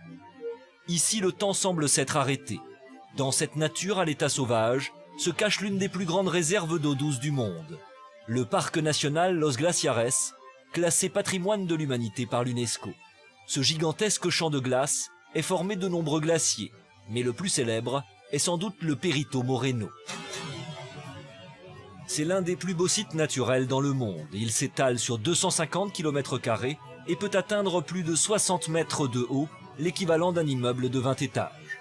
Mais il a surtout une particularité. Actuellement, on a quasiment tous les glaciers dans le monde qui reculent, c'est-à-dire que le front du glacier remonte en altitude, le glacier se raccourcit. Et ça, c'est lié au fait qu'il y a un réchauffement climatique, que le glacier perd en volume. Et le Perito Moreno, il a ceci de remarquable que son volume total ne diminue pas et il n'augmente pas depuis les dernières années. Le Perito Moreno, il prend sa source à peu près à 3000 mètres d'altitude. Et puis ensuite, cette masse de glace s'écoule vers le bas de la vallée. Donc le glacier, il avance. Ce glacier mythique de Patagonie avancerait donc de 2 mètres par jour, soit 700 mètres par an. Et c'est justement ce qui attire des milliers de spectateurs. L'avancée du Perito Moreno provoque la chute d'énormes blocs de glace qui se détachent pour s'écraser dans le lac Argentino.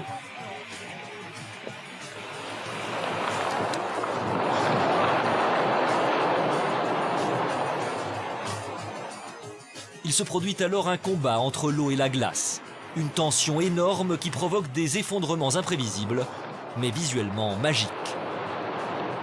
Ça, c'est extrêmement spectaculaire et c'est vraiment particulier au Perito Moreno. Au cours du XXe siècle, les glaciologues ont recensé 18 événements de ce type. Mais le plus spectaculaire est certainement celui de 2004, qui restera dans toutes les mémoires.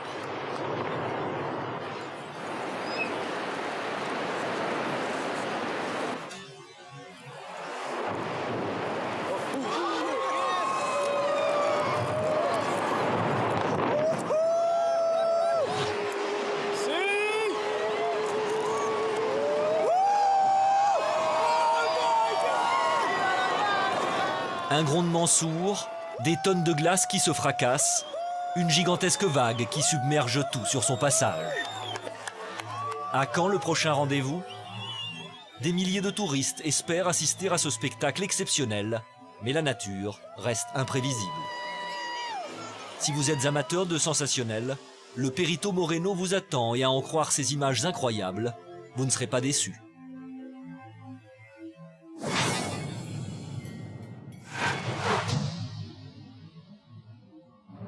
Le temps d'un meeting, ce pilote de chasse devient un artiste, un enchanteur, émerveillant des spectateurs comblés qui n'imaginent pas une seule seconde que ce spectacle pourrait avoir une issue tragique.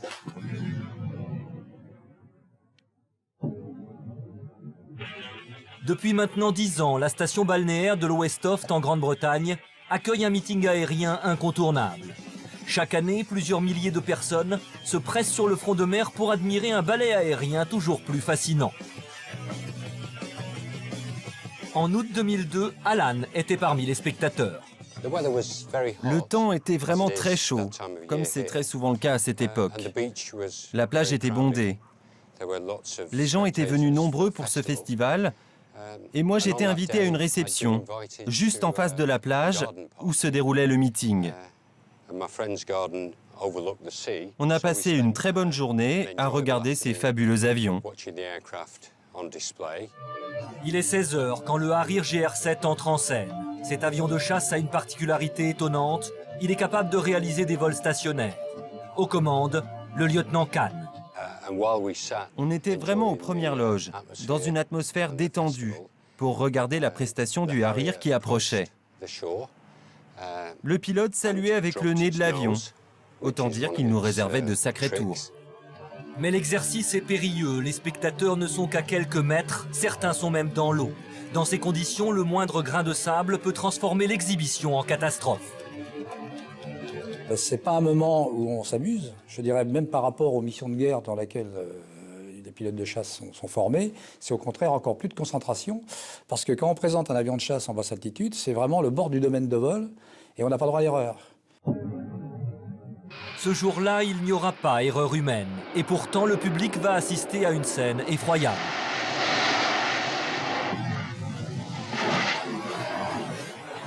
Il y a eu une énorme explosion, un gros bang. On ne pouvait pas penser que c'était vraiment arrivé, que c'était réel. Mais ce crash n'est pas une illusion. L'avion est tombé à quelques mètres à peine des baigneurs. Une vision surréaliste qui a glacé le sang des spectateurs. Beaucoup de gens étaient très choqués. J'en ai même vu en larmes. Il y avait des enfants dans l'eau. Avec du recul, on se dit que l'issue de cet accident aurait pu être vraiment tragique. Trahi par une panne moteur, le pilote reste aux commandes le plus longtemps possible pour éviter que l'avion ne s'écrase sur la foule. Ultime acte de bravoure, il s'éjecte au tout dernier moment. On est pilote de chasse, on s'entraîne à chaque situation et on entraîne la réflexion et l'attitude juste et le geste juste pour sauvegarder les biens tant qu'on peut, sauvegarder l'avion tant qu'on peut, sauvegarder sa vie en dernier recours. Rien pire et l'autre à faire. Mais les malheurs du pilote sont loin d'être terminés. Ironie du sort, un coup de vent le précipite sur la carcasse de l'avion. Le choc est fracassant et pourtant le bilan est miraculeux. Une simple cheville cassée. Personne n'avait jamais vu ça auparavant. C'est quelque chose qu'on ne peut évidemment comparer à aucun autre événement. Un événement terrible et choquant parce qu'on l'a vécu aux premières loges. Ce crash très spectaculaire n'aura finalement eu aucune incidence sur la renommée du meeting de Lowestoft. Quant au lieutenant Kahn, il officie plus que jamais à la Royal Air Force. Tous les membres d'une famille vont voir le rêve d'une vie anéantie en une seule nuit. Panique générale et grosse frayeur dans le sud-ouest de la France, à suivre dans quelques instants. Stephen Wilshire a une mémoire photographique et architecturale hors du commun. Diagnostiqué autiste à l'âge de 3 ans, ce jeune Anglais peut dessiner n'importe quelle ville dans les moindres détails. Il lui suffit de survoler la ville quelques minutes seulement. Stupéfiant. Un simple survol de 20 minutes en hélicoptère aura suffi à cet artiste pour mémoriser et réaliser au détail près un fantastique dessin panoramique de la ville de New York.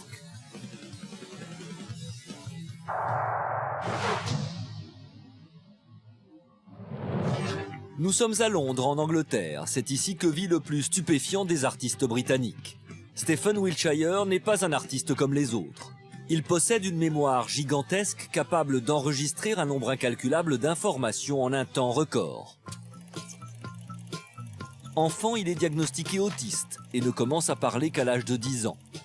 Il trouve dans le dessin un formidable moyen de communication et développe malgré lui une mémoire quasi photographique.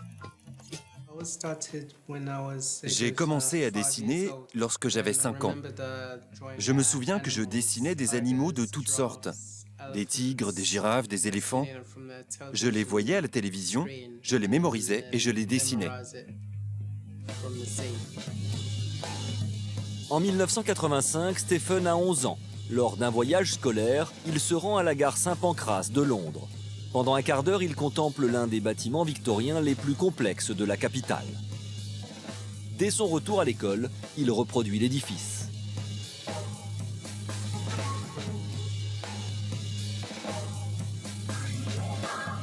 Stephen livre une représentation exacte de la gare en intégrant des détails d'une précision déroutante. Son clocher, ses fenêtres et même des grues qui ce jour-là se trouvaient en arrière-plan.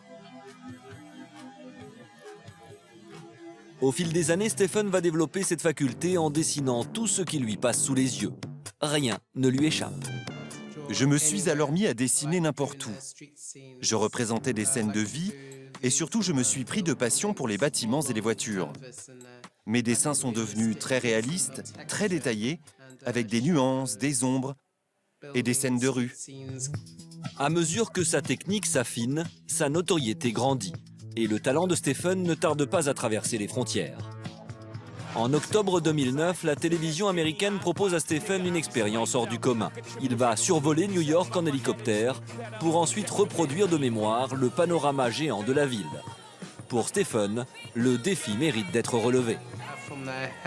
Je suis monté à bord de l'hélicoptère.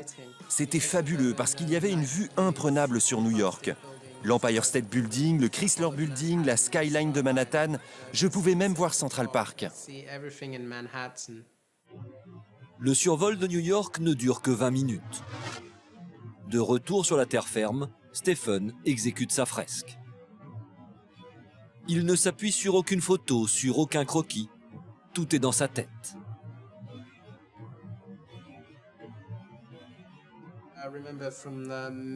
Je me souviens de tout ce que j'ai vu de l'hélicoptère. J'ai besoin de voir les choses très peu de temps. Parfois, je dois vraiment me concentrer si je veux me souvenir exactement du nombre de bâtiments dans la ville. Il y a tellement d'informations. Et après 8 jours, Stephen livre un chef-d'œuvre à couper le souffle. Sa représentation de Manhattan est tout simplement parfaite. L'échelle du panorama est au millimètre. Le souci du détail est déconcertant. Il ne manque aucune des 6400 fenêtres de l'Empire State Building.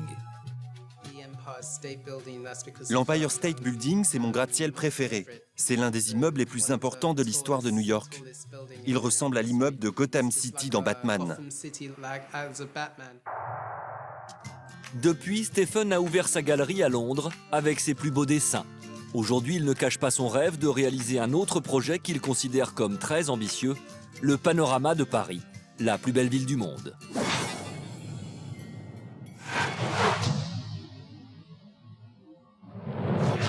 Sud-ouest de la France, dans les Hautes-Pyrénées, à quelques kilomètres de Lourdes. Nous sommes au cœur du parc national des Pyrénées, à Préchac, un village de 120 habitants, où Alain, Martine et leurs 2 enfants ont construit la maison de leurs rêves. Mais le 21 décembre 2009, vers 7 h du matin, le vent a soufflé toute la nuit et la petite famille est réveillée en sursaut. On a entendu un grand boom. C'est un bruit qui vous glace, qui vous pétrifie, quoi. On a pensé ou un tremblement de terre. On savait même pas que ça pouvait exister un bruit comme ça, quoi. Un vieil arbre de 4 tonnes et de 20 mètres de long vient de tomber sur leur maison. C'était la panique générale, ouais. C'est au moment où on est entré dans la chambre à Sébastien. Donc on a annulé la lumière du couloir et là, c'est là qu'on s'est rendu compte en fait qu'il y avait un arbre en travers de la chambre, quoi. Dans la chambre de Sébastien, le plafond n'est plus qu'un trou béant. La charpente a cédé et le jeune garçon a disparu sous les décombres. Sur lui, il y avait les restes de la charpente, les plaques de plâtre, des ardoises, la laine de verre qui recouvrait tout son lit. C'est une vision incroyable, en fait, on réalise pas, quoi. Alain n'a plus qu'une idée en tête, sauver son fils. Ça fait très peur, quoi. On s'imagine tout de suite le pire. Est-ce qu'il est encore vivant? J'ai entendu d'abord mon père m'appeler et il a commencé à sortir les plaques de plâtre sur moi. Sébastien est blessé mais rien de grave. En quelques secondes, ses parents le sortent de la chambre. Je me suis dit, j'étais là-dessous moi, comment j'ai fait pour pas y rester. En voyant l'état de ma chambre surtout, c'était impressionnant. C'est un miracle parce que s'il aurait eu un lit à étage, ça aurait pu être plus grave. Une fois dehors et apparemment tiré d'affaire, il mesure l'étendue des dégâts. La maison est coupée en deux, le toit est éventré, la charpente disloquée et le sol en morceaux. Quand on est sorti et qu'on a vu ça, on était complètement anéantis, quoi. On est juste d'y habiter, on l'avait faite nous-mêmes. Pour nous, c'était un but, c'était un rêve. Et de l'avoir s'écrouler comme ça... Il aura fallu aux Clément plus de 6 mois pour reconstruire leur maison et quelques semaines pour réintégrer les lieux. Pourtant, impossible d'effacer le souvenir de ce matin de décembre. Je suis très content de retourner dans ma maison, mais je pense que les premières nuits, ça va être un peu difficile quand même. Je sais pas si je vais dormir. Et pour les parents, rien ne sera jamais plus comme avant. J'ai appris une chose sur cet accident, c'est qu'on se découvre qu'on peut pleurer. Voilà, c'est ce qui est arrivé ce 21 décembre, quoi. Il est 8 h du matin quand Arthur, 8 ans, et sa maman vont avoir un accident de voiture. Le petit garçon fait alors preuve d'un sang-froid étonnant qui lui a tout simplement permis de sauver la vie de sa maman. Ces images ont fait le tour du monde. Un homme échappe à une fin tragique. Tout a été filmé par une caméra de surveillance. Un ouvrier est percuté par un camion de plusieurs tonnes. Pour les témoins de la scène, aucun doute, l'homme n'a pu survivre. Et pourtant...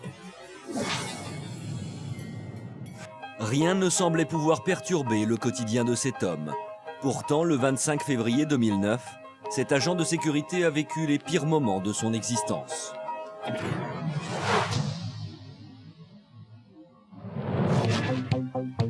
Nous sommes à Mersin, un port maritime situé en Turquie. Comme chaque jour, Semtokak s'octroie une petite pause à proximité de sa zone de travail. Au même instant, un train de marchandises quitte son dépôt à quelques mètres de là. Il est 11h30. De son côté, au volant de son camion, un chauffeur routier s'apprête à livrer sa cargaison. Semtokak est loin de se douter de ce qu'il va vivre.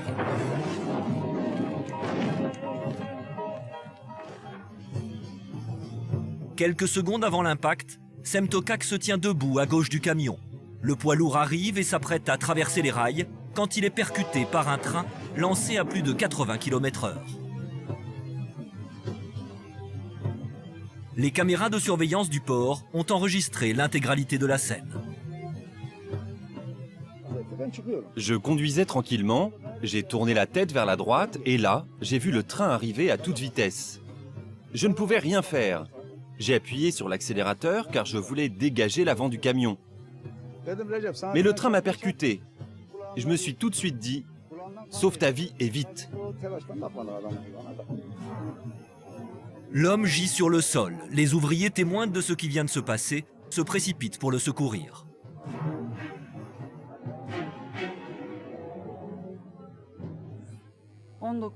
Je ne me rappelle pratiquement de rien. C'est comme si je m'étais endormi. Et lorsque je me suis réveillé, j'étais étendu sur la route. J'étais par terre et puis j'ai entendu des cris, l'agitation des personnes autour de moi.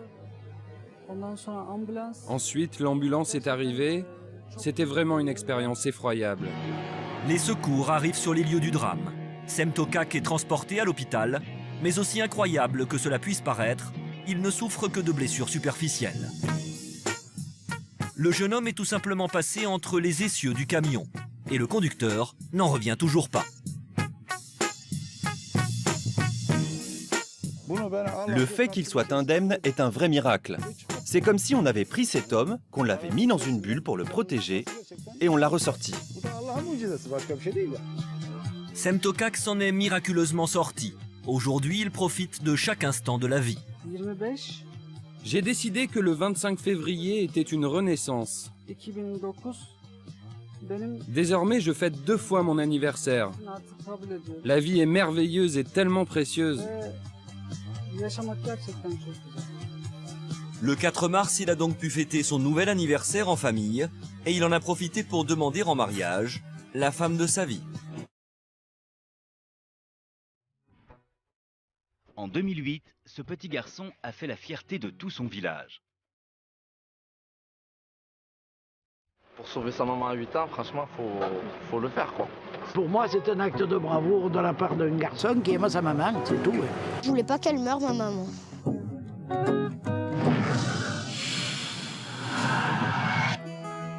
Vaison-la-Romaine, dans le Vaucluse. Arthur rentre de l'école.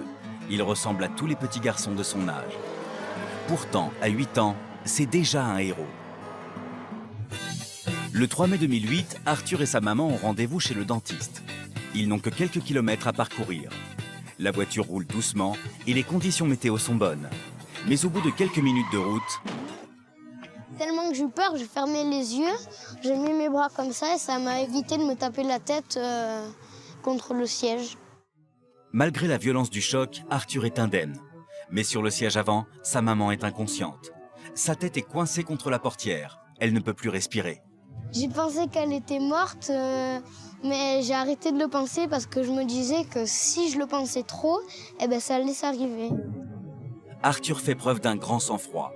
Il déplace la tête de sa maman pour qu'elle puisse à nouveau respirer. En fait, j'ai regardé et après j'ai poussé de toutes mes forces. Je pense que sans l'intervention d'Arthur, je pense qu'elle n'aurait pas pu retrouver sa respiration.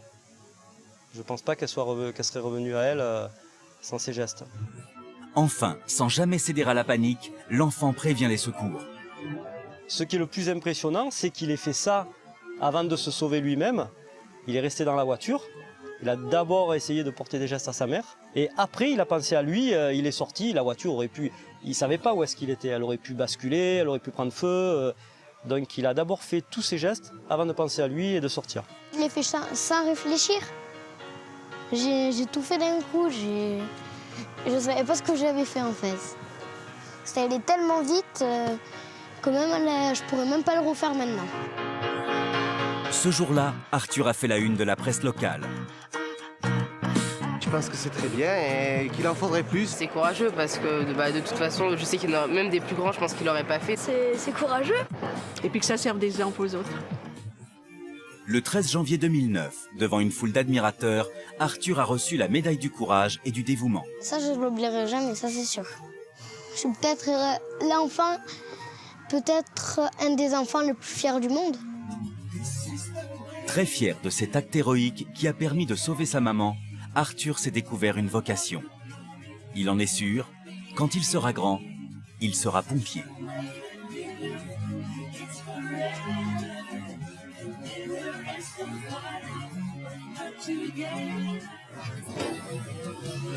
En représentation dans un cirque aux États-Unis, un motard cascadeur a fait le spectacle sans mesurer les conséquences de ses prises de risque.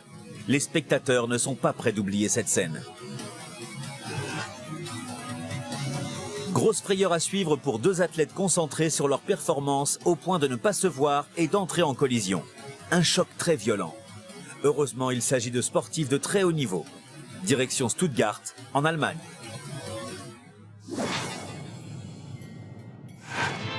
Une championne d'athlétisme roumaine rejoint les vestiaires. Elle vient de remporter une course. Un petit bout de femme de rien du tout, elle doit peser 40 kilos. Au même moment, un puissant athlète s'élance pour effectuer son saut en longueur. Et cet athlète qui arrive sur elle, qui en pèse pratiquement le double. Cela donne un choc d'une violence inouïe.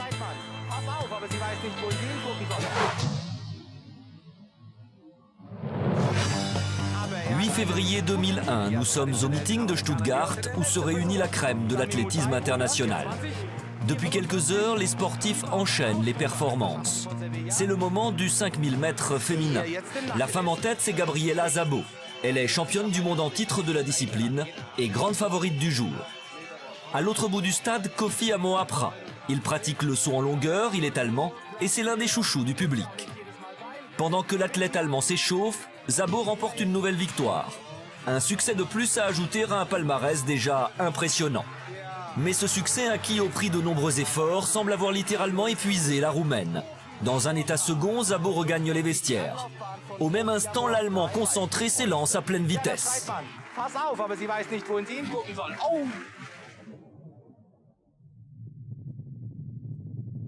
C'est hallucinant, la percussion est très très forte. Et la nonchalance de l'athlète Gabriela Szabo, qui est quand même 3 fois championne du monde, 1 fois championne olympique, qui traverse la piste sans regarder, c'est déjà hallucinant pour un athlète de ce niveau-là. Mais comment a-t-on pu en arriver là? Un athlète qui démarre sur un sprint ou sur un saut en longueur ou un triple, il est dans sa course et les premières foulées, on lui demande toujours de ne pas se redresser trop tôt. Gabriela, les juges l'ont interpellée, voyant la percussion qui allait arriver, puisque l'athlète était déjà lancé, et on voit qu'elle tourne la tête vers les juges. Au moment où il se redresse, il la voit, mais c'est trop tard, il ne peut plus freiner. Et à ce moment-là, la percussion arrive, c'est trop tard. Un accident extrêmement rare, un accident dont les deux athlètes vont sortir indemnes. Un coup de chance, étant donné la violence du choc. Gabriela, que je connais bien, c'est pas un gros morceau, c'est une toute petite, c'est une fille très fluette. Et en fait, elle est amortie, elle part en arrière sur le dos. Et heureusement qu'elle a son sac à dos, qu'il a complètement amorti. Si elle n'avait pas le sac à dos, je pense que les vertèbres en auraient pris un sérieux coup. Interrogée quelques minutes à peine après l'accident, Gabriela Szabo ne semble pas vraiment réaliser ce qui vient de lui arriver. Je suis tombée et j'ai vu 36 chandelles. Mais bon, après, tout allait bien. Juste après cette mémorable collision, Kofi Amoapra va réussir l'une des meilleures performances de sa carrière.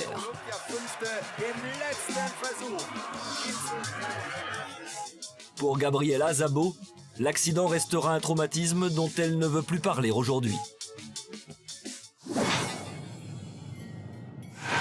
Pendant une représentation de cirque aux États-Unis, un numéro de voltige à moto va tourner au drame.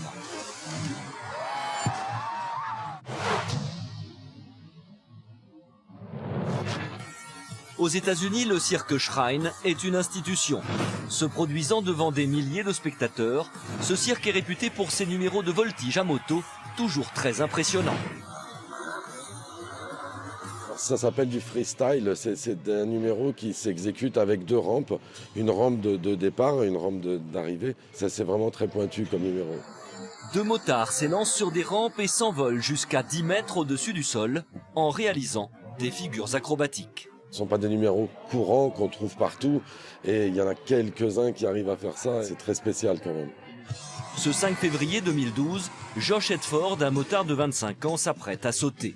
Sous les flashs et les téléphones qui le filment, il prend son élan.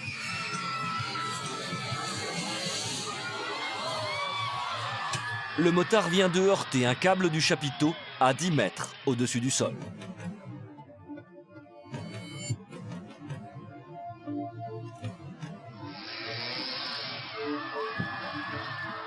Les câbles, ça s'appelle des câbles de haut bannage, et ça sert uniquement aux trapézistes.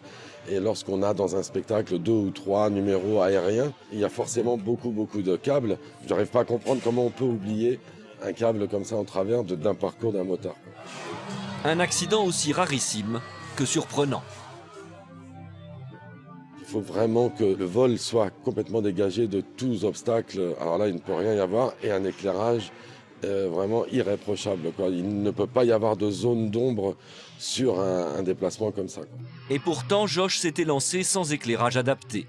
C'est sans doute la raison pour laquelle il n'a pas pu éviter le câble. Le motard est à terre. Dans le public, c'est la stupéfaction. On a toujours l'habitude de faire des blagues derrière lorsqu'on a un petit problème. Ouvrez les rideaux, faites rentrer les clowns. Je les sentais mal, là, les clowns, rentrer derrière ça pour faire rire le monde, hein, franchement. Transporté à l'hôpital, Josh n'a qu'une fracture à la jambe et un bras cassé. À peine remis de ses émotions, le motard émet le souhait de remonter sur sa moto le plus vite possible. Je me sens mieux et j'ai hâte de remonter sur ma moto. C'est un peu une ligne de conduite, hein. Tant qu'on est valide, on continue, quoi. The show must go on, comme on dit, quoi.